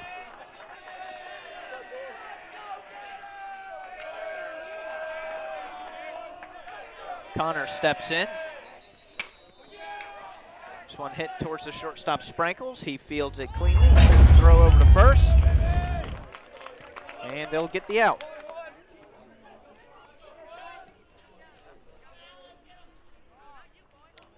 One pitch, 1 out for Toli Zito.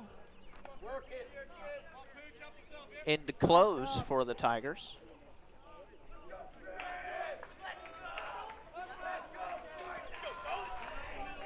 And now batting, the leadoff man for West Clermont, Tyler DiPuccio.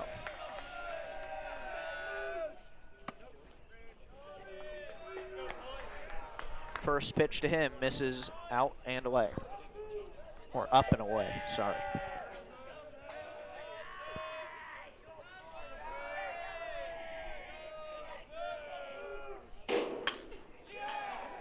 Smack to left center, trailing in towards the right.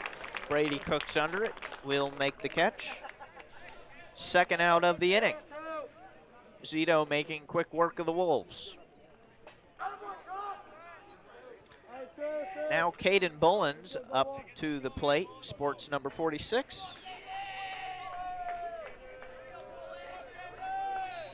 He is the second baseman for the Wolves. First pitch to him is up and in.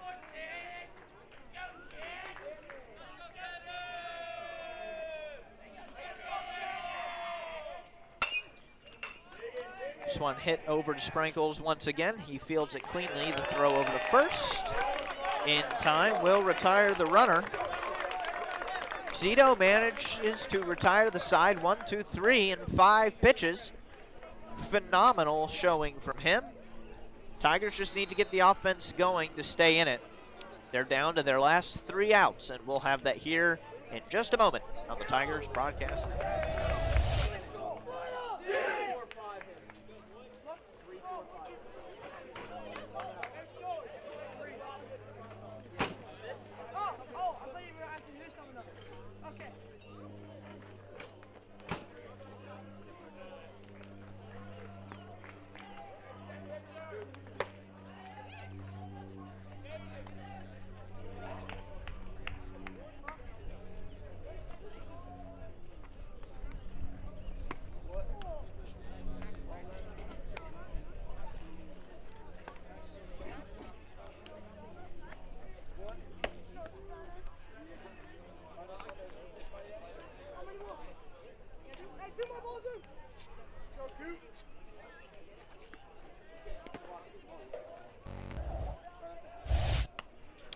And a score update here around greater Cincinnati area.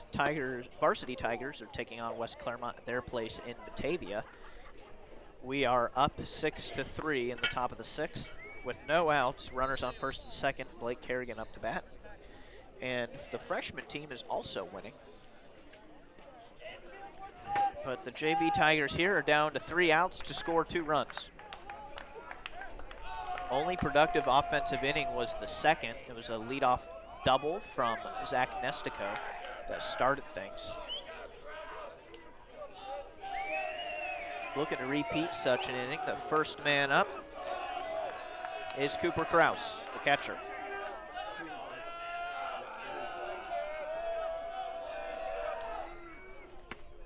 First pitch is outside, called for a ball. Puccio has stayed in for all 7 innings, and I lost track of his pitch count, but I've assumed it to be somewhere in the 80s. He has pitched one heck of a game for West Clermont. Second offering misses the plate, not by much though. It'll be 2-0 to Kraus.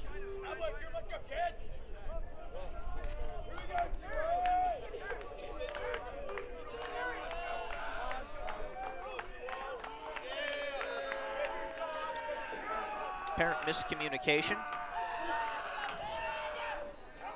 between the catcher and their coach on a pitch call. They'll take a moment to reset. And Kraus digs back in with a 2-0. Choked up about an inch.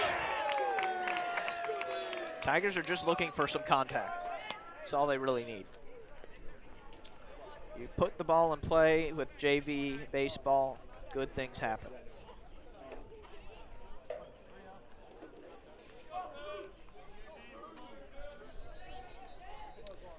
Count is 3-0 to Cooper Kraus.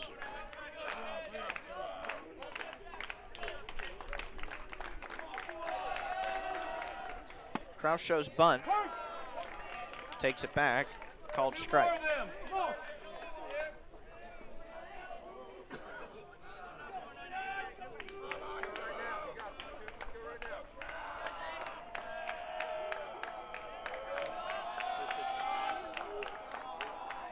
The 3-1 pitch. In there for a called strike, found the outer corner of the zone. Kraus has got a full count.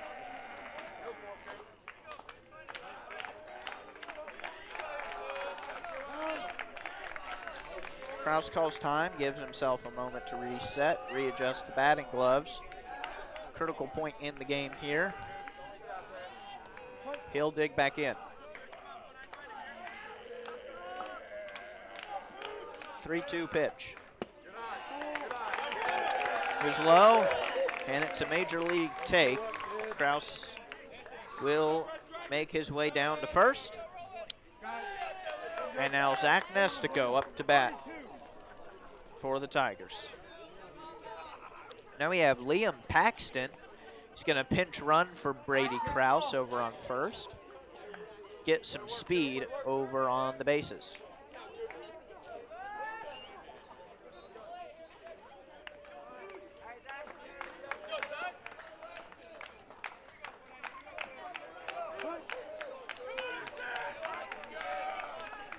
Nestico digs in, readies, 1 for 1 on the day, double and a walk. First pitch hit hard, left field side. Knocked down by the third baseman. It'll be a fielder's choice. The runner is out at second. So 1 out now, runner on first for Cooper Chile.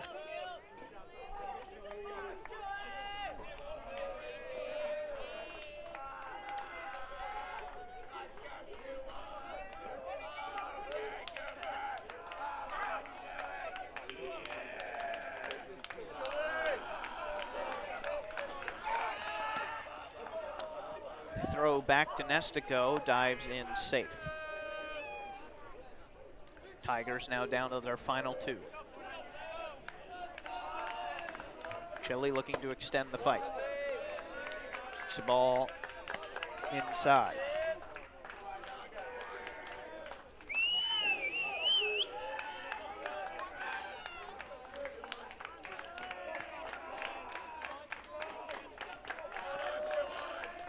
Now the 1-0. That one high as well. Good take from Chile.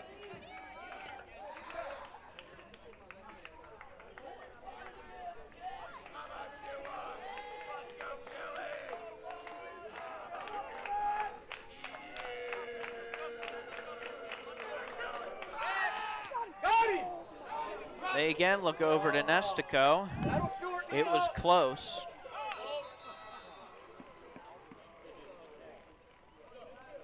But Arrest unable to hold on to the ball. Nestico is okay, however. And we'll get back up and going.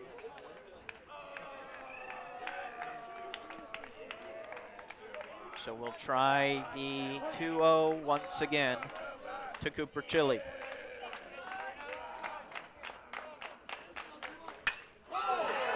This is ripped down the left field side. It's a long fly ball. The left fielder misplays it. Nestico rounding second, heading to third. He'll be there with a slide. It's a reach on an error for Cooper Chile. It puts the tying run on second for Kyle Litchfield.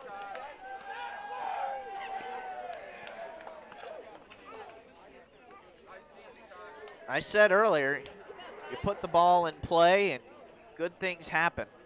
Looks like the left fielder misplayed it just a little bit. The ball did hit the glove.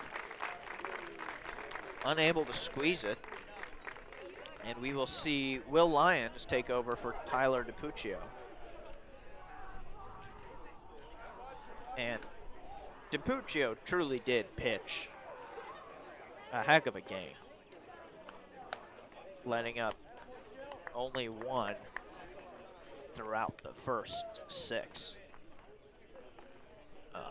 Really, really phenomenal performance out of him. But regardless, they'll take him out, and the Tigers have a really big opportunity here. Only 1 out, runners on second and third. We'll give the new pitcher, Will Lyons, a moment to warm up, and we'll be back.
Will Lyons has taken his warm-up pitches.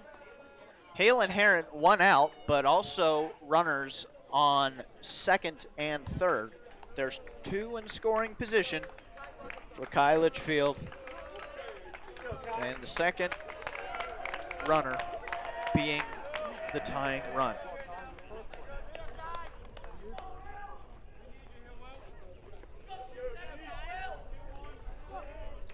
Critical at bat. Litchfield digs in. The dugout is ready to go. And so is Lyons. From the stretch, he'll come set. Nestico at third. The pitch. This is a blooper. It's going to pass over the shortstop. Nestico scores. They wave Chili around from second. The throw gets by him. He's safe. Tigers tie this thing up. It's a 2 RBI single for Kai Litchfield.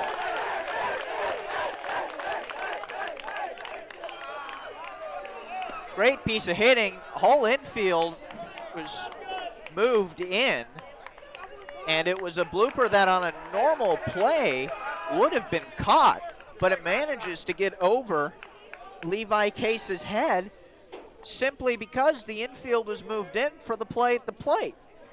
And because of that, things are tied up with the go-ahead run on second and Brady Cook standing at the plate with the goal of hitting him in. Again, Tigers only one out. Again, a lot of the hitting we've seen today, first pitch rip for Loveland. They've been very effective at getting base hits on that first pitch. The first pitch to Cook hits him. And they'll get some more speed on the bases. So now it's one out. First and second, go ahead on second. Jagger Cooper up to bat. Now remember, this is an infield fly situation. I always like to point that out. Keep that in the back of our minds.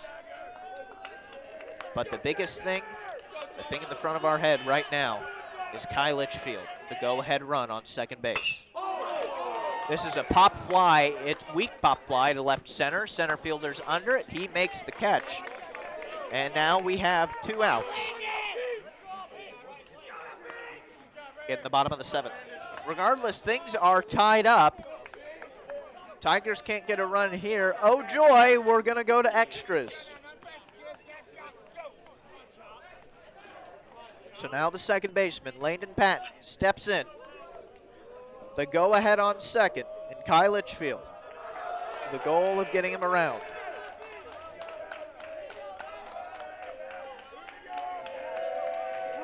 Lions come set, and Lando calls time.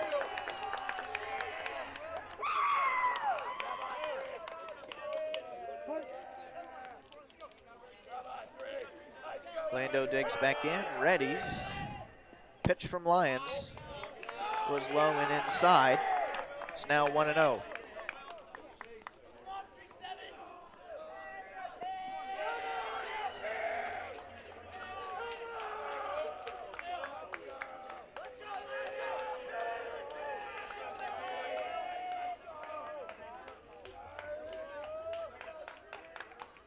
The 1-0 pitch. Fouled back, 1-1. Good swing from Patton, just a little bit behind on it.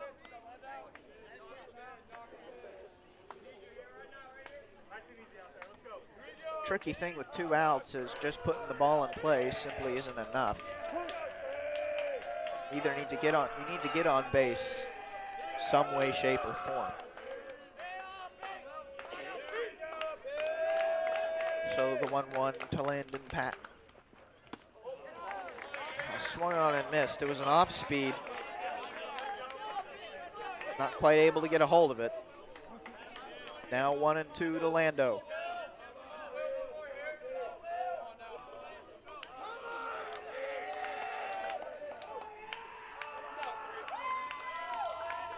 Lions come set. Eyes Litchfield at second.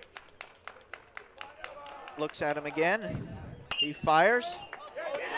This one's popped up vertically.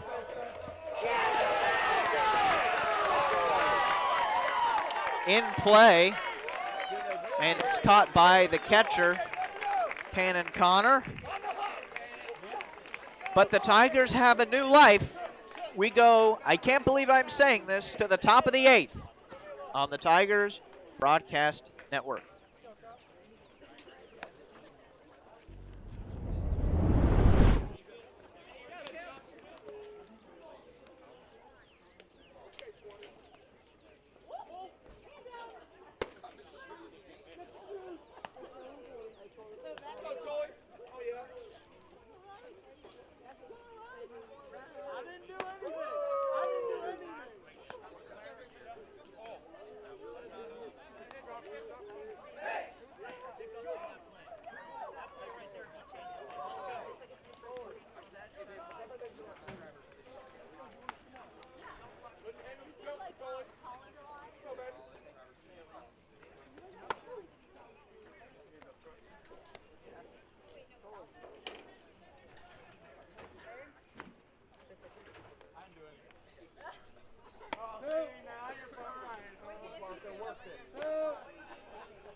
Well, you now join us for the top of the 8th.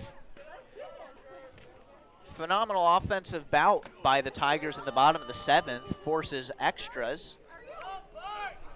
And I'm here for it. There's nothing I'd rather be doing on my Friday night. I know that sounded sarcastic. It wasn't. This is fun. I'm having a good time. The man to start things off for the Wolves, Parker Quallen, number 8. Zito comes set, fires. It was an off-speed down in the dirt, but he got him to go. It's 0-1. Zito, an incredibly efficient 7th, getting out in just 5 pitches. Made quick work of the Wolves. By all means, a tense game here today at the Dave. A lot of moments, a lot of technical things happening, from runner interference to runner's lane interference. Very busy game, and one we're happy to bring to you. The 1-1 was inside, and Quallen moved out of the way of the pitch. It looked like it was headed over to his way.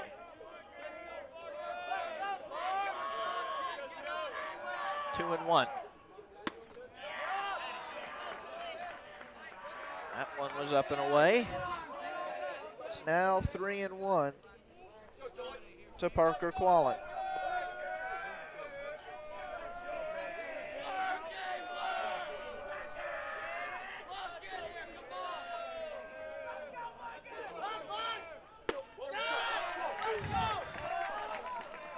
That pitch was high. Gives West Clermont a base runner. Now the first baseman, Eddie Eraz, looking to push the go-ahead run in Quallen around to the plate.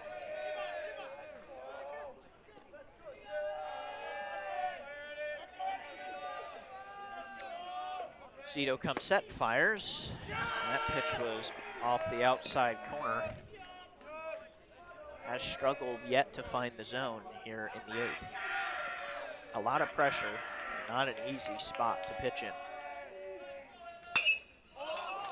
This is popped up. Chili under it. He makes the catch. And it's the first out in the inning for the Tigers. So now we have the shortstop Levi Case up. Same goal as Eraz. Now 1 out to deal with.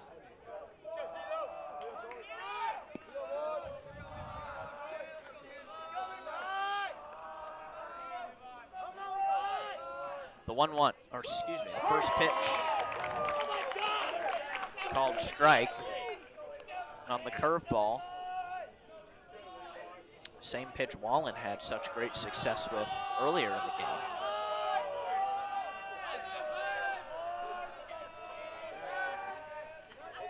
Zito steps off, doesn't elect to throw.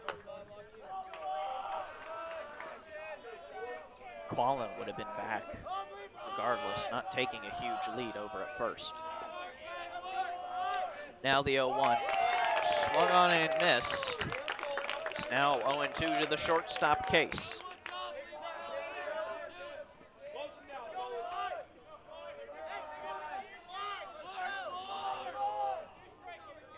Tolley comes set, he fires. Swung on and missed, got away from Krause, he can't find it.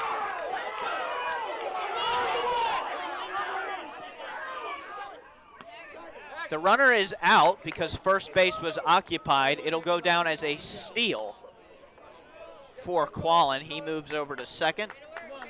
There are 2 outs in the inning.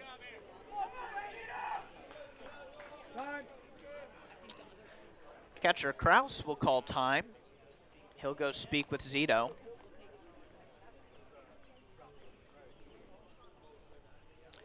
Up to bat, Lucas Jordan. Jordan was the one called out earlier for the pop slide interference. But he's reached at least 2 or 3 times today. Various little hits, I think a walk. And he's got the opportunity now to push Quallen to home.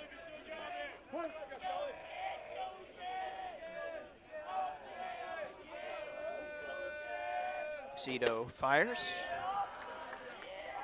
That fastball was left high.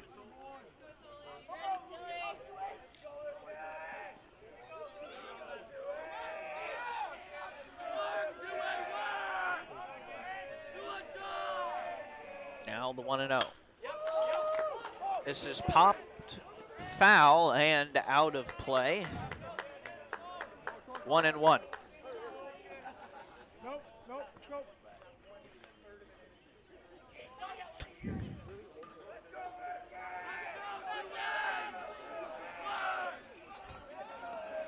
Krause had ran up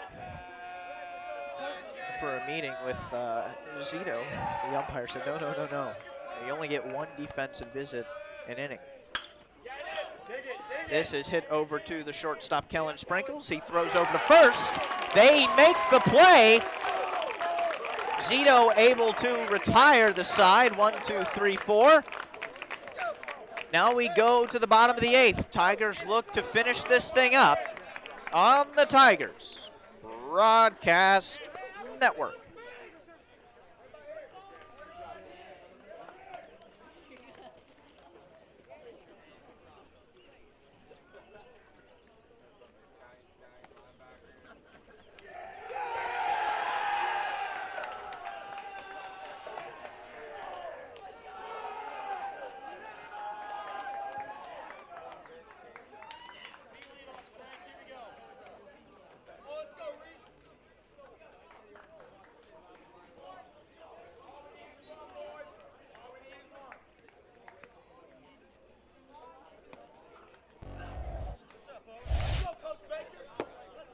Well, ladies and gentlemen, yes, you heard me right. We're back for the bottom of the 8th.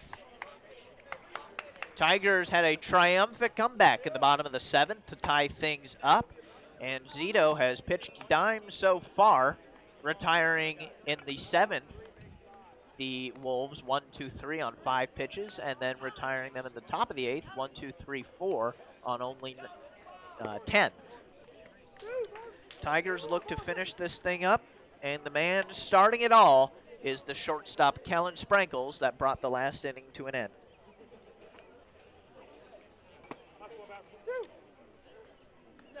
That West Clermont offense was really solid in that second inning. They were able to get a little 2-out rally going, but were unable to really get anything else going.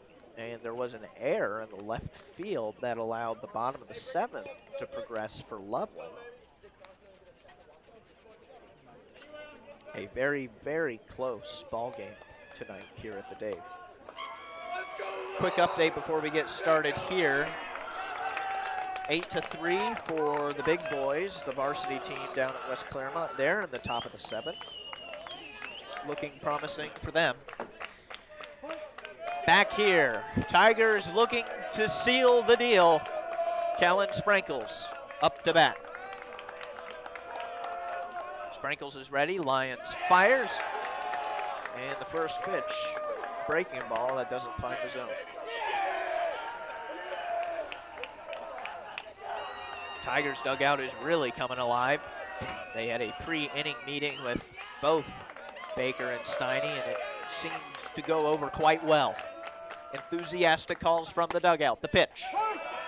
Called strike on the outside corner. It's a good fastball.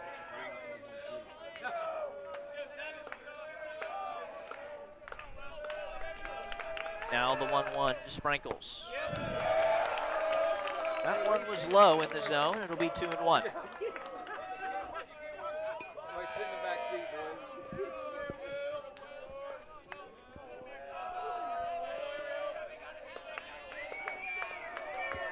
Sprinkles digs back in.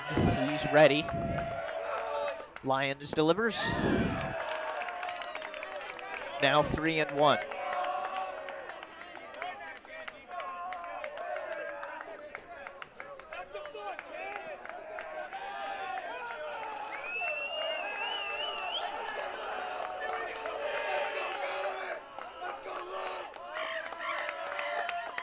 The 3-1 to Kellen Sprinkles. Pop fly to right field. Right fielder's under it.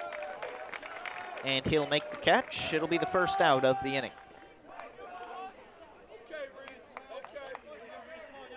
Now up to bat, number 11, Reese Carlson, the right fielder. Looking to get the offense going for the Tigers.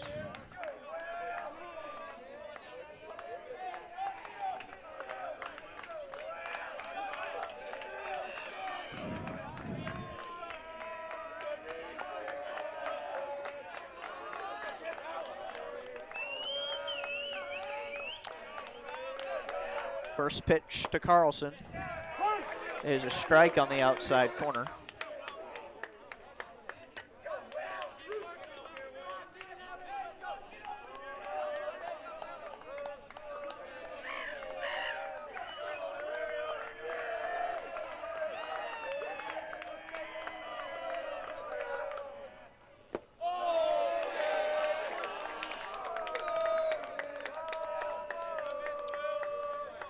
Ball low will even the count at 1 on Reese Carlson.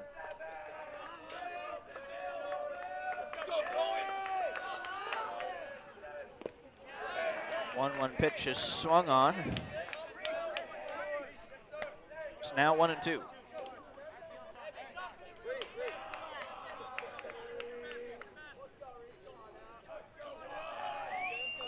It's now a 1-2 count to the Tigers' right fielder.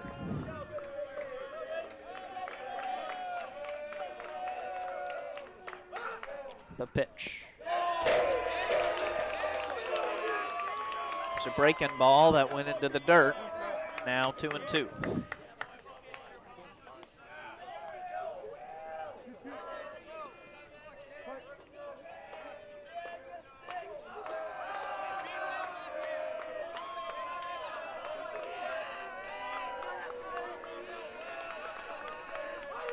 The 2-2. Low once again. Carlson battles back, makes the count full.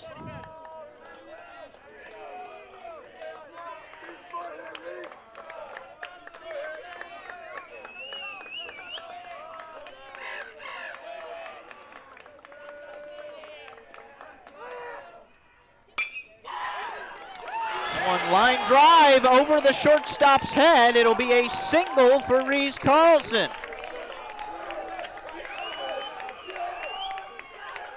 Good piece of hitting from Carlson.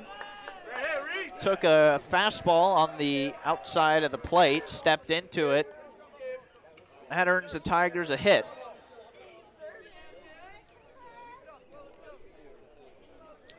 So now we got the catcher, Cooper Kraus, looking to finish things off.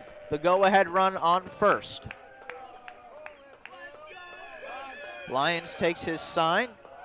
Kraus calls time. The suspense builds.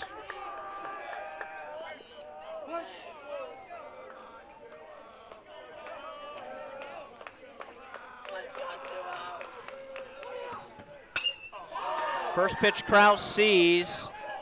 Fly ball to center field. Center fielder's under it. He'll make the catch. It's the second out of the inning. Now it's Zach Nestico's job to hit in the go-ahead run.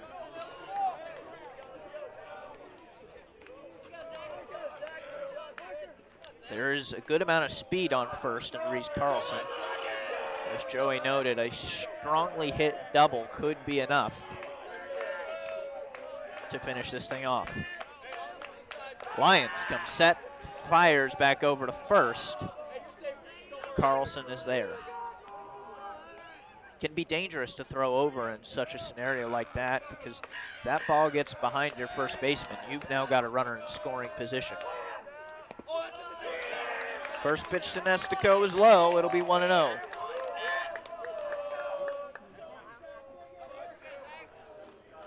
Varsity Tigers enter the bottom of the seventh with a 5-run lead.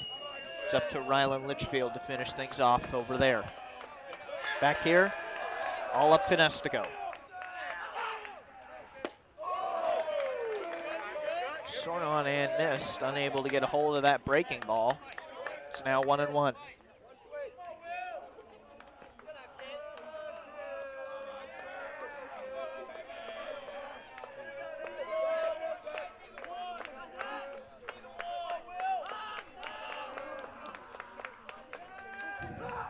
The 1-1.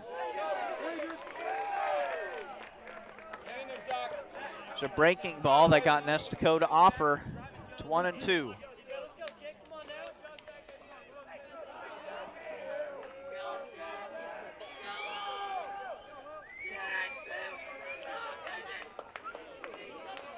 Down to one final strike. The 1-2. Hit hard to the shortstop, fielded cleanly, and he'll step on second to make the out. Tigers unable to score.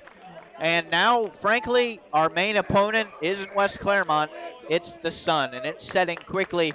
We only have so much daylight left to play. We do not have lights at the Dave.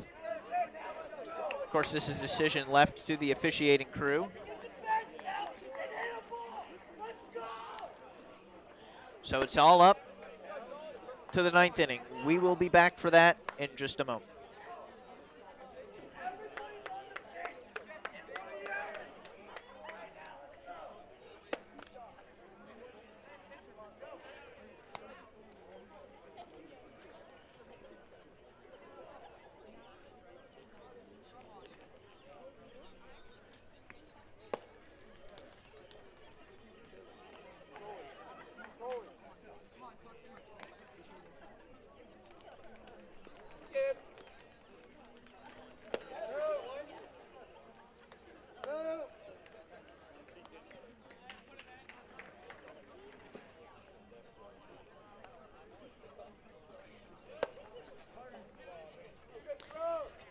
Now we're back for the top of the ninth. Toli Zito back on the mound, looking to make quick work of the Wolves' offense.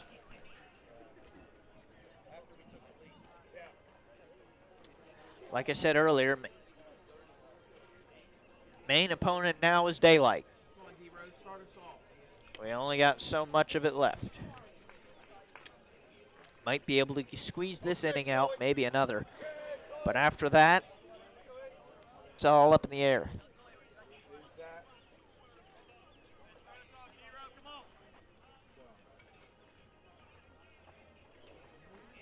The anthem is being played on the lacrosse field. And it just ended. So Now we can get underway. Quick break for the anthem on the other field. Now we're back into it, though. We missed the mark there. I think we got the last 10 seconds, but it's the thought that counts, I'm told. Tucker DeRosset takes the first pitch from Zito, which was way up and way out.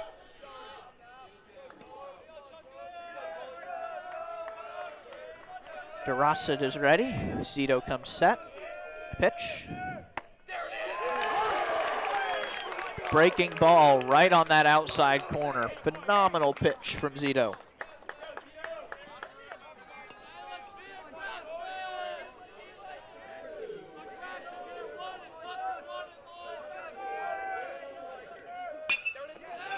The 1-1 hit right over to left field. Jagger Cooper dives, unable to make the catch. Kellen Sprinkles runs out to the outfield. And DeRosset will end up on second.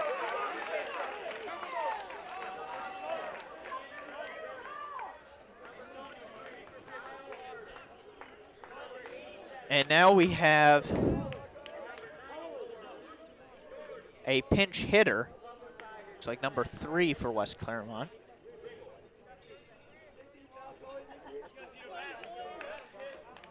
That's Jesse Boone. Boone has already pinch ran today. Or actually, rather, I think he's been a courtesy runner. So I think that's the conversation that's happening right now, is whether or not Boone is eligible.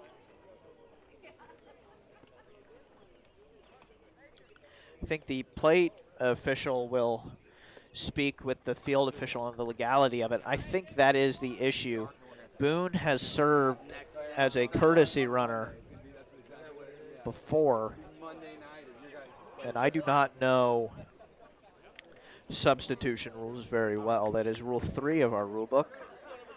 Going there now.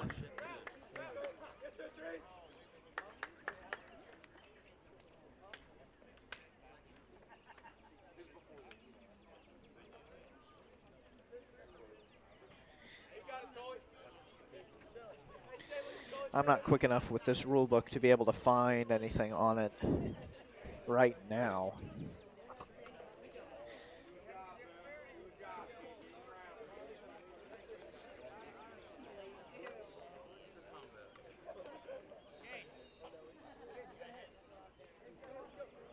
So it looks like they're not going to be able to sub Jesse Boone in, likely because he did pinch run earlier.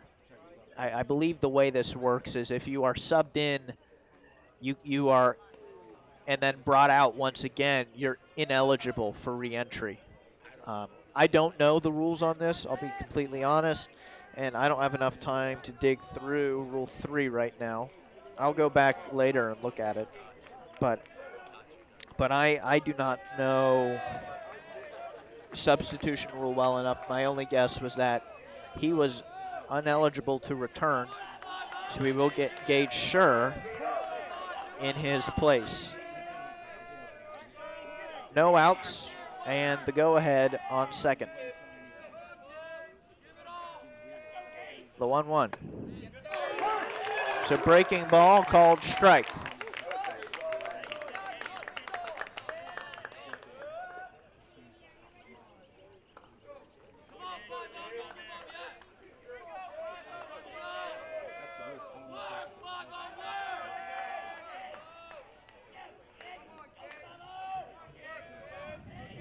The 0-1. Fouled down the line. It's now 0-2.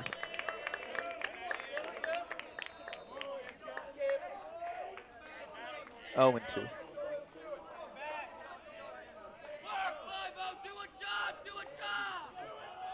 You're good.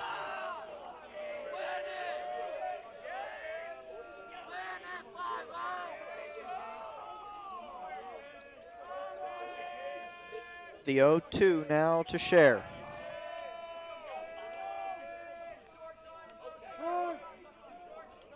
Time called.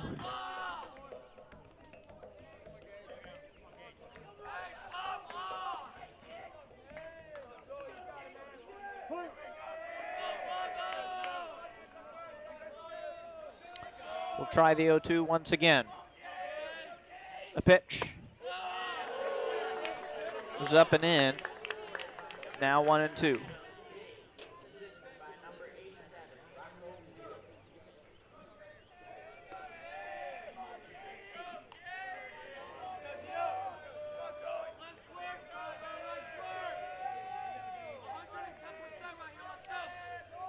Now the 1-2 to Gage Scher. So ball out, runner goes. And he'll make it into third. So now the go-ahead on third. 2-2 to the batter. Infield in for the Tigers. Main objective is not letting that runner score. The pitch was a ball high. The count's now full.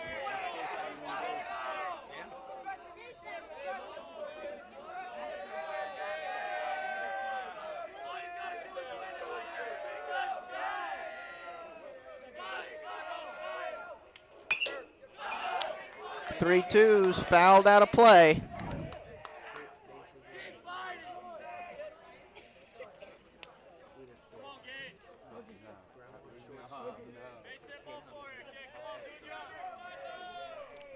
We'll try the 3-2 once again.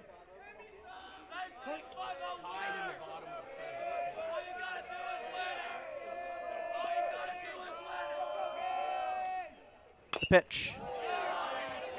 Fouled back. Will stay 3-2.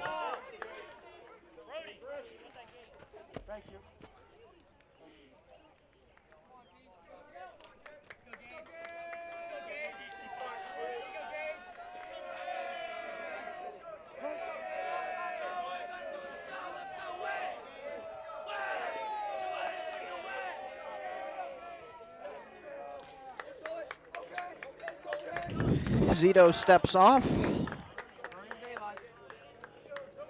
Takes a moment. Finds a pitch he likes, comes set. Payoff once again. Over to third base. Bobbled by Litchfield.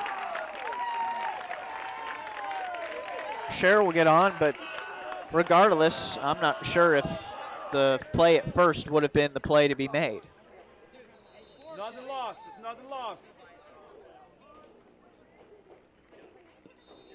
To me, it really doesn't seem like a big deal. So now runners on the corners, no outs. Infield still in. It's the catcher, Cannon Connor, digs in for West Clermont.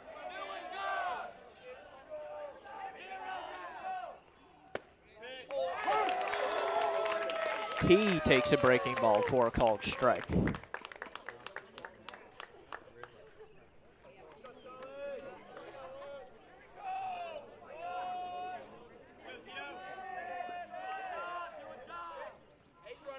Runner goes. That one's foul. It's 0-2.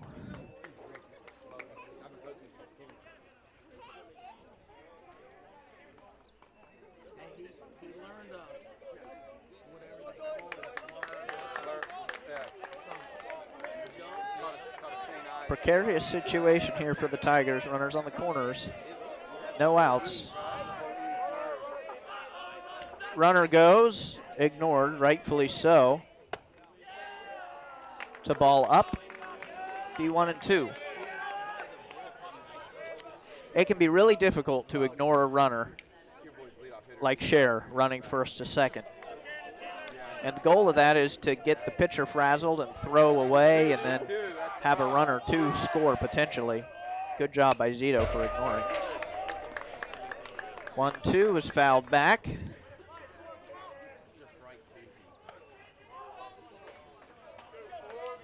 Connor keeps himself alive.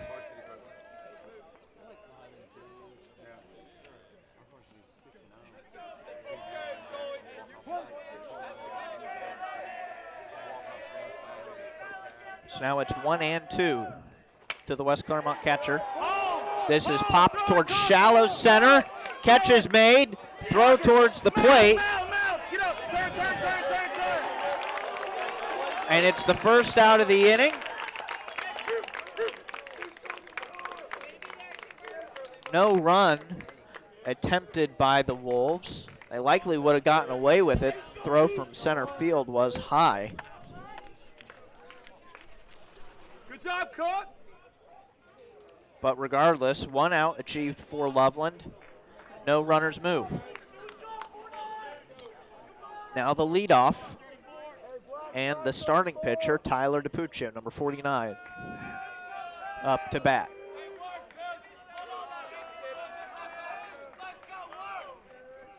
First pitch from Zito. The ball outside.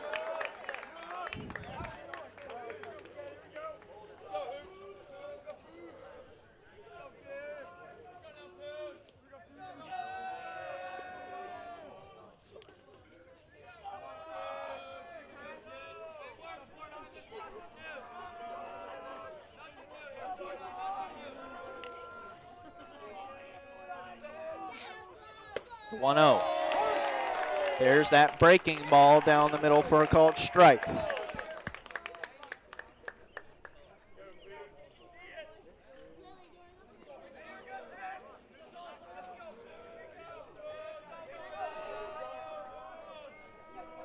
Now the 1-1. That pitch was low in the dirt.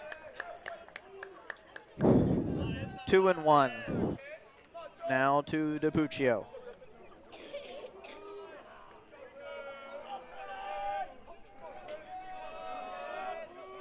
The pitch. There's that breaking ball back again. Zito uses it quite effectively. And it evens the count at 2.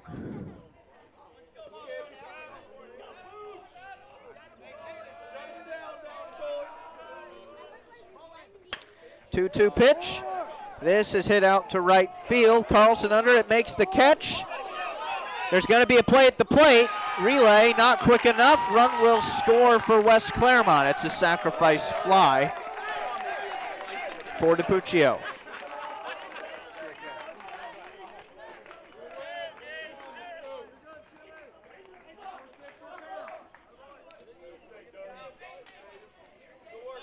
Two outs, Los. Plays at 1. Plays at 1. There are 2 outs.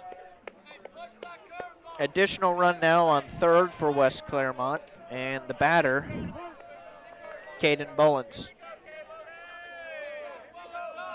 Gloves ready. Gloves ready. Let's go. First offering is high.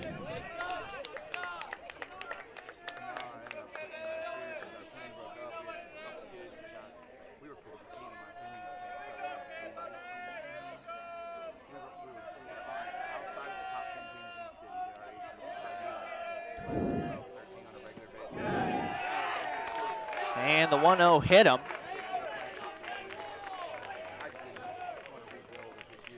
We're back to runners on the corners. Brings up Parker Quallen for West Clermont.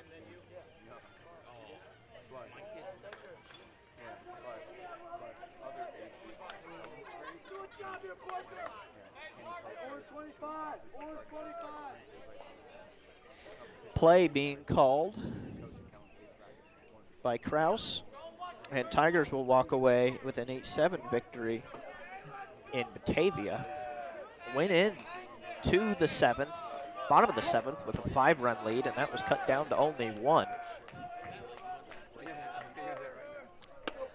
Back here, first offering to Quallen was up and in.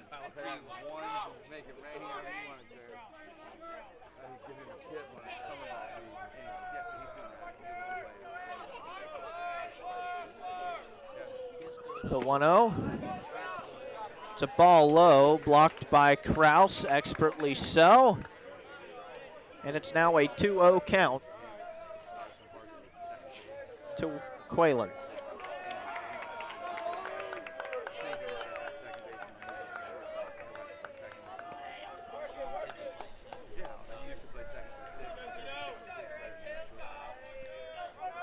2-0 pitch, runner goes.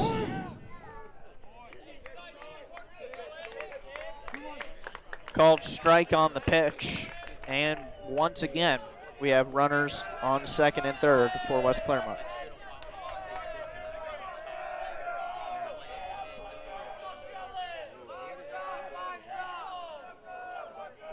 The 2-1. Called strike right on the inside, evens the count at 2.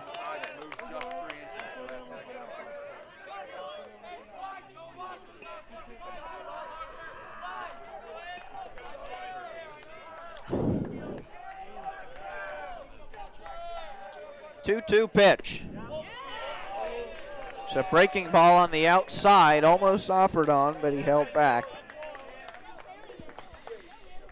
And once again, the count is full.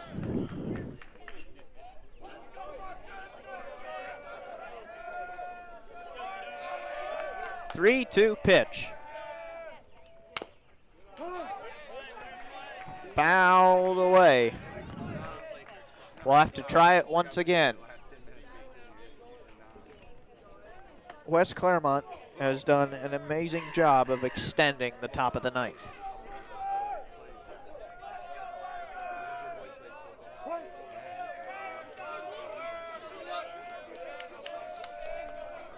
Payoff pitch.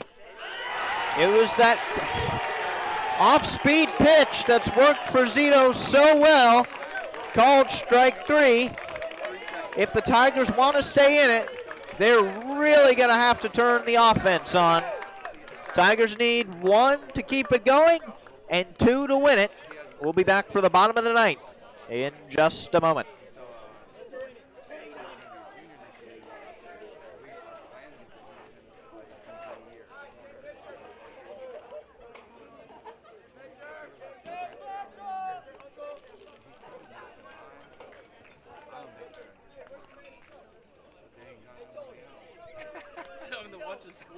Yeah, I know. You know that's right, dude. You know that's right. Dude, when's that? I called him last week. Yeah, I taxi. We were just texting. He's a slow texter. Like, if I text him now, like tomorrow afternoon. I think that's his voice.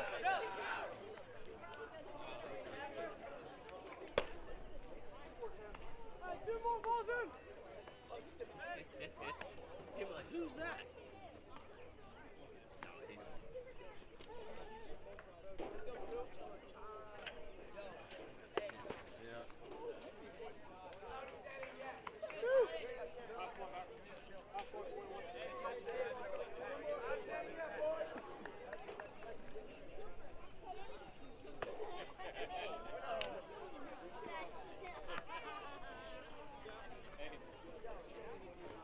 We're back for the bottom of the ninth. Tigers down 1. They need to get back by 1 to stay in it. Starting it off is the first baseman, Cooper Chili.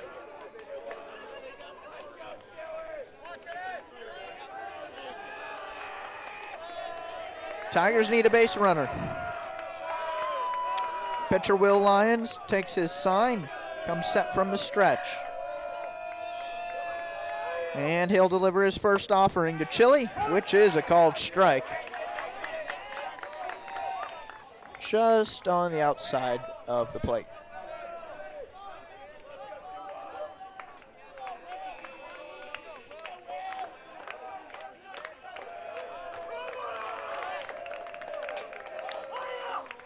The 0-1 to Chili, who's inside, be 1-1.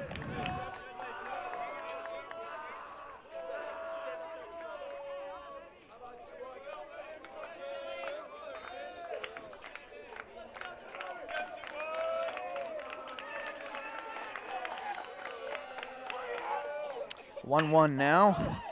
This is hit hard, but foul down the third base line. Count is now 1-2.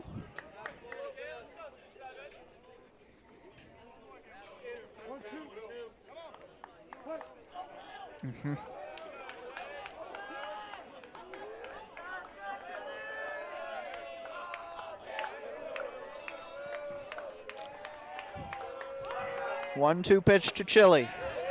And it's a called strike 3. There's a fastball left over the plate. And it'll be the first out for the Tigers. Kai Litchfield, the next man up, looking to get things going.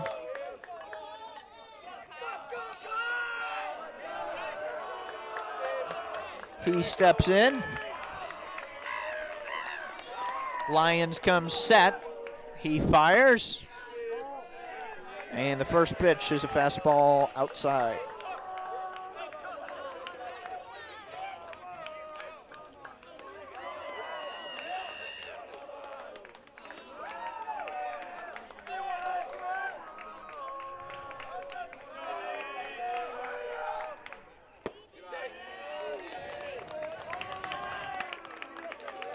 Litchfield takes.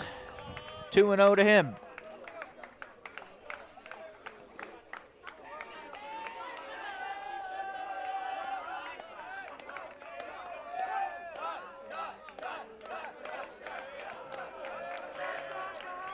Third pitch of the at-bat.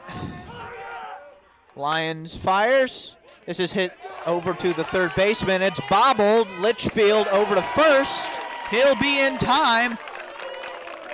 Being in-field hit for Kai Litchfield.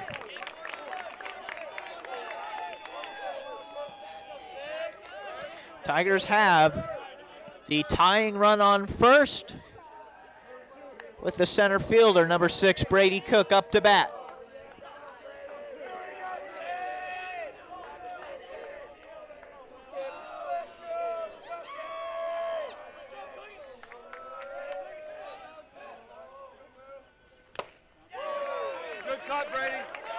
First pitch, foul tip.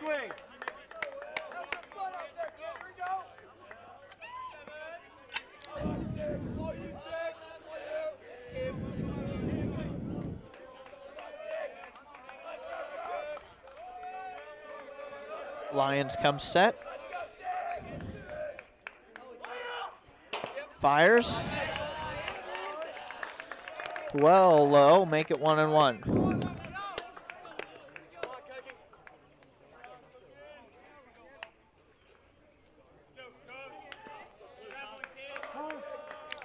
Time called by West Clermont's coach. He'll come out, take a mound visit. That's met by cheers in the Tigers dugout.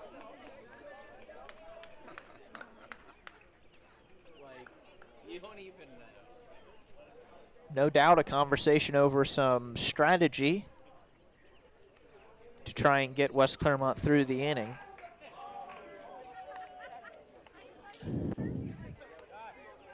Quick visit, lasting probably no more than about 25 seconds. And we're back into it. Cook steps back into the dirt circle.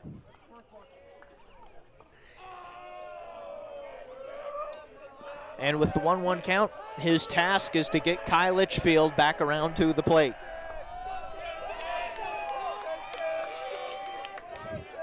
It's 1-1 on Cook. They throw back over to first. Litchfield reached the base in the nick of time. He'll be safe over there. We'll try the 1-1 once again.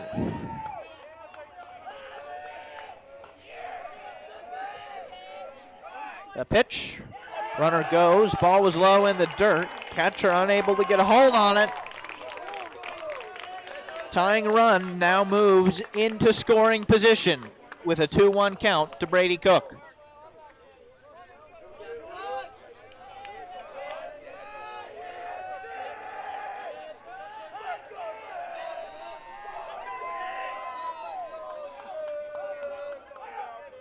Two-1. Fouled. Out of play. Makes it 2-2. Protect, Cook. Protect.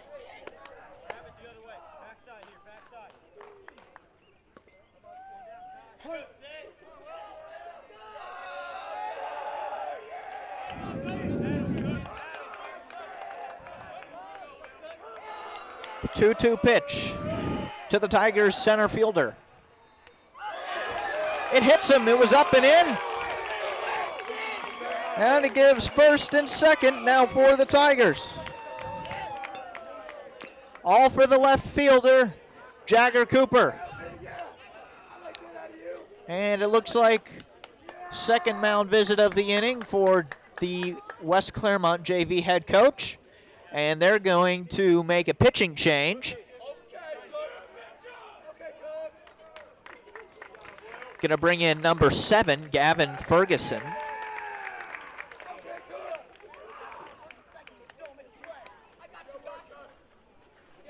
Skyline Chili called to the bullpen.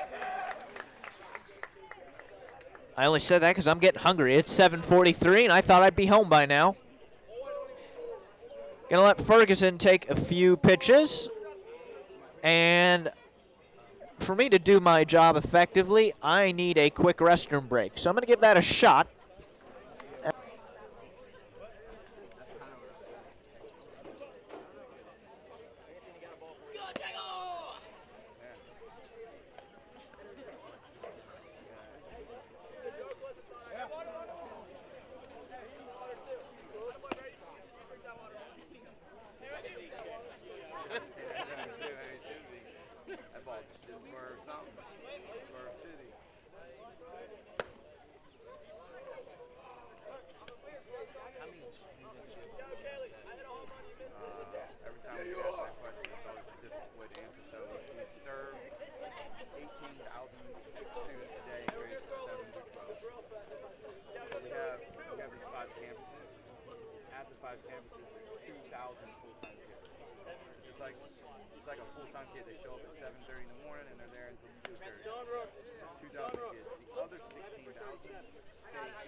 They don't call me a pro for nothing. Just barely got off the restroom visit. And we're back. First pitch to Cooper, inside for ball 1. Again, it's Gavin Ferguson taking over for the Wolves. Tying run on second, go ahead on first. Pitch to Cooper. It's a fly ball up the middle. Not caught by the center fielder. Runner's going to go and overthrows third. Litchfield's going to be safe on third. Cooper went back to the dugout. He thought he was out. Now, the baseline rule is only in effect if a tag is being made on the runner. So there is a very complicated play. It looked like the center fielder had possession. He did not. You had the field umpire rule safe. And then we had Litchfield, who was on second, ran over to third. Overthrow there. Litchfield safe at third. Now you had Cooper try and go back to the dugout. He only made it halfway down the line before he was told to go step on first. And West Clermont is asking whether or not that would count as being out of the baseline. Now, to my understanding of the baseline, you can exit it just as long as a tag is not being enforced. And you're not actually, I believe you're not out until you leave the playing field. So to my understanding, without double checking the rulebook first, I think things may end up being left with the bases loaded. Although I'm not entirely certain.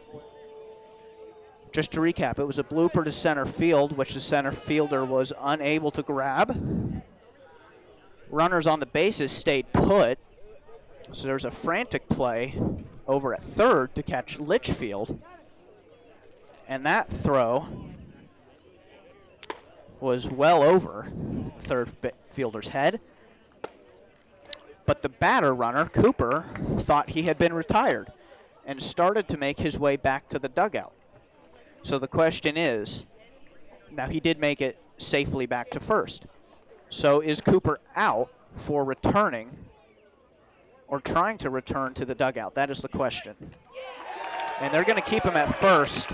And I do think that is the correct ruling. I have not gone into the rule book, but to my understanding, the base path really only exists when a play is being made on a runner. And at that time, there was no play being made on Cooper. Now, if a tag was attempted, sure. But to my understanding, he's not out until he enters back into the dugout. That's the rule.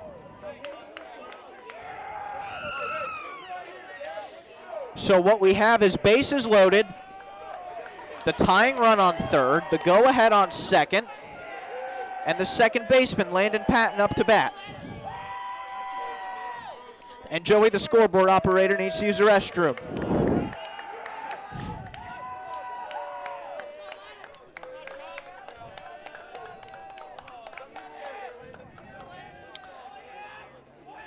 Lando digs in. The pitch.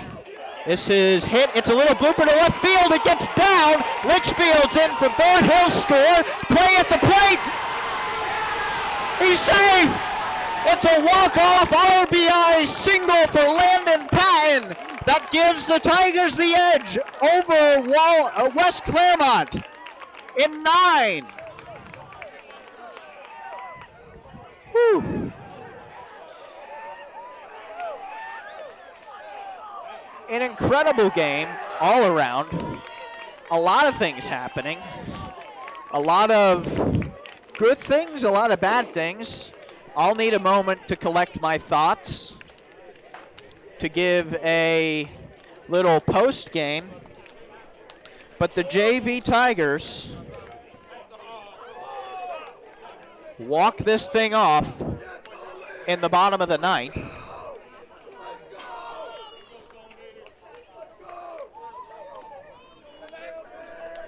Very interesting, very long game. I'll have a post game for you here in just a moment.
All right, so we'll do a little bit of post game here for you. Tigers win 5-4. West Clermont had 4 runs off of 7 hits with 1 error. That's preliminary.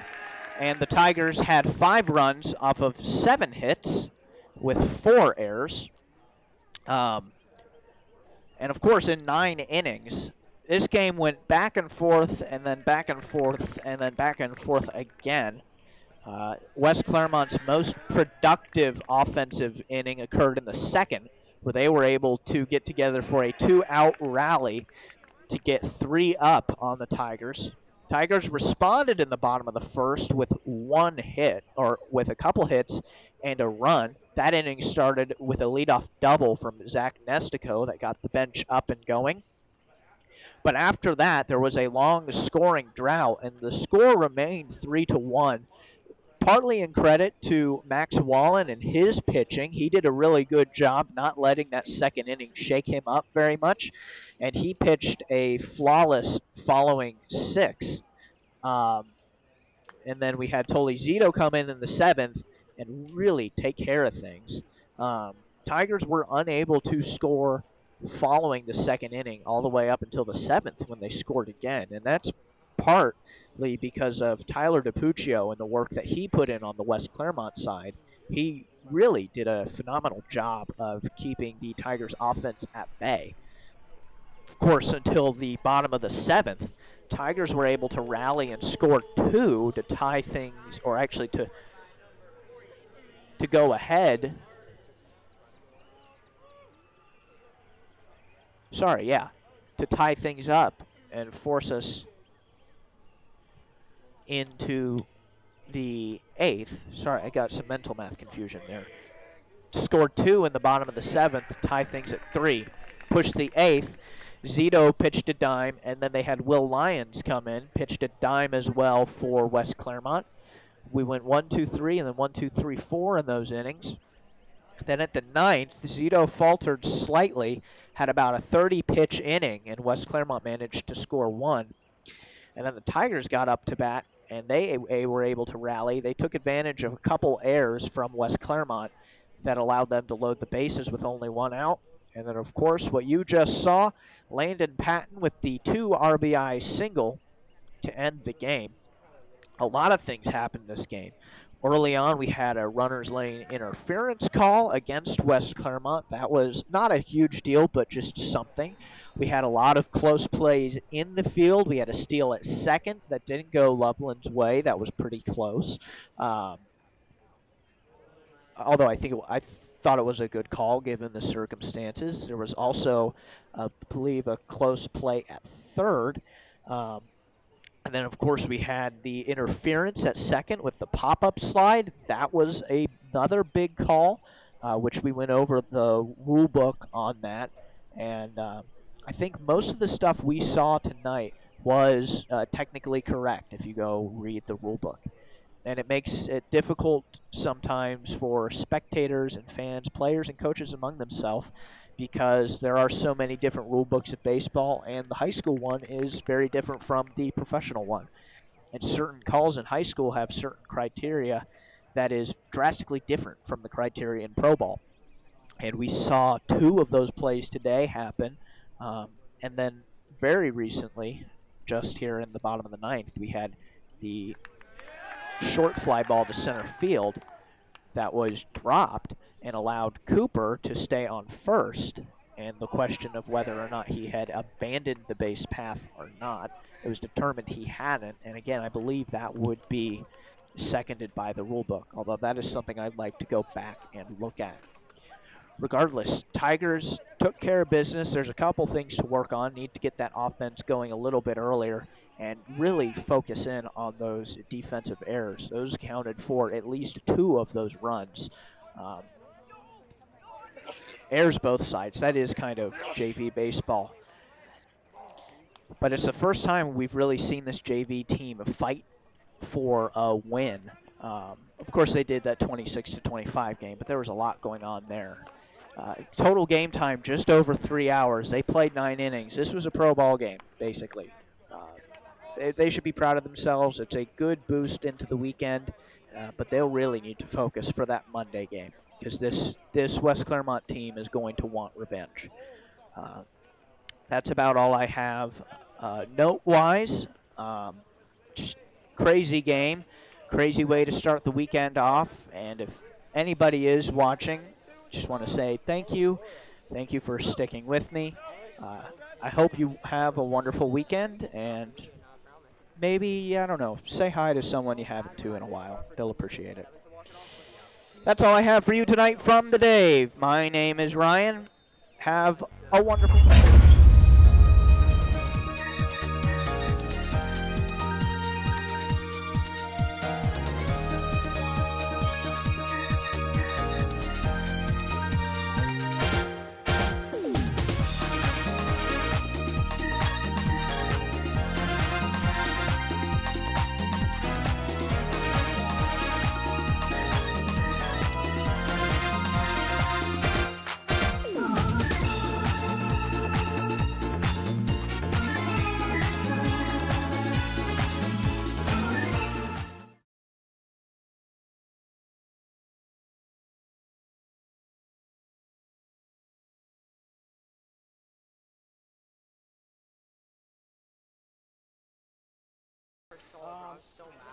I know I said I was done, but apparently everybody won tonight, so you know what that means.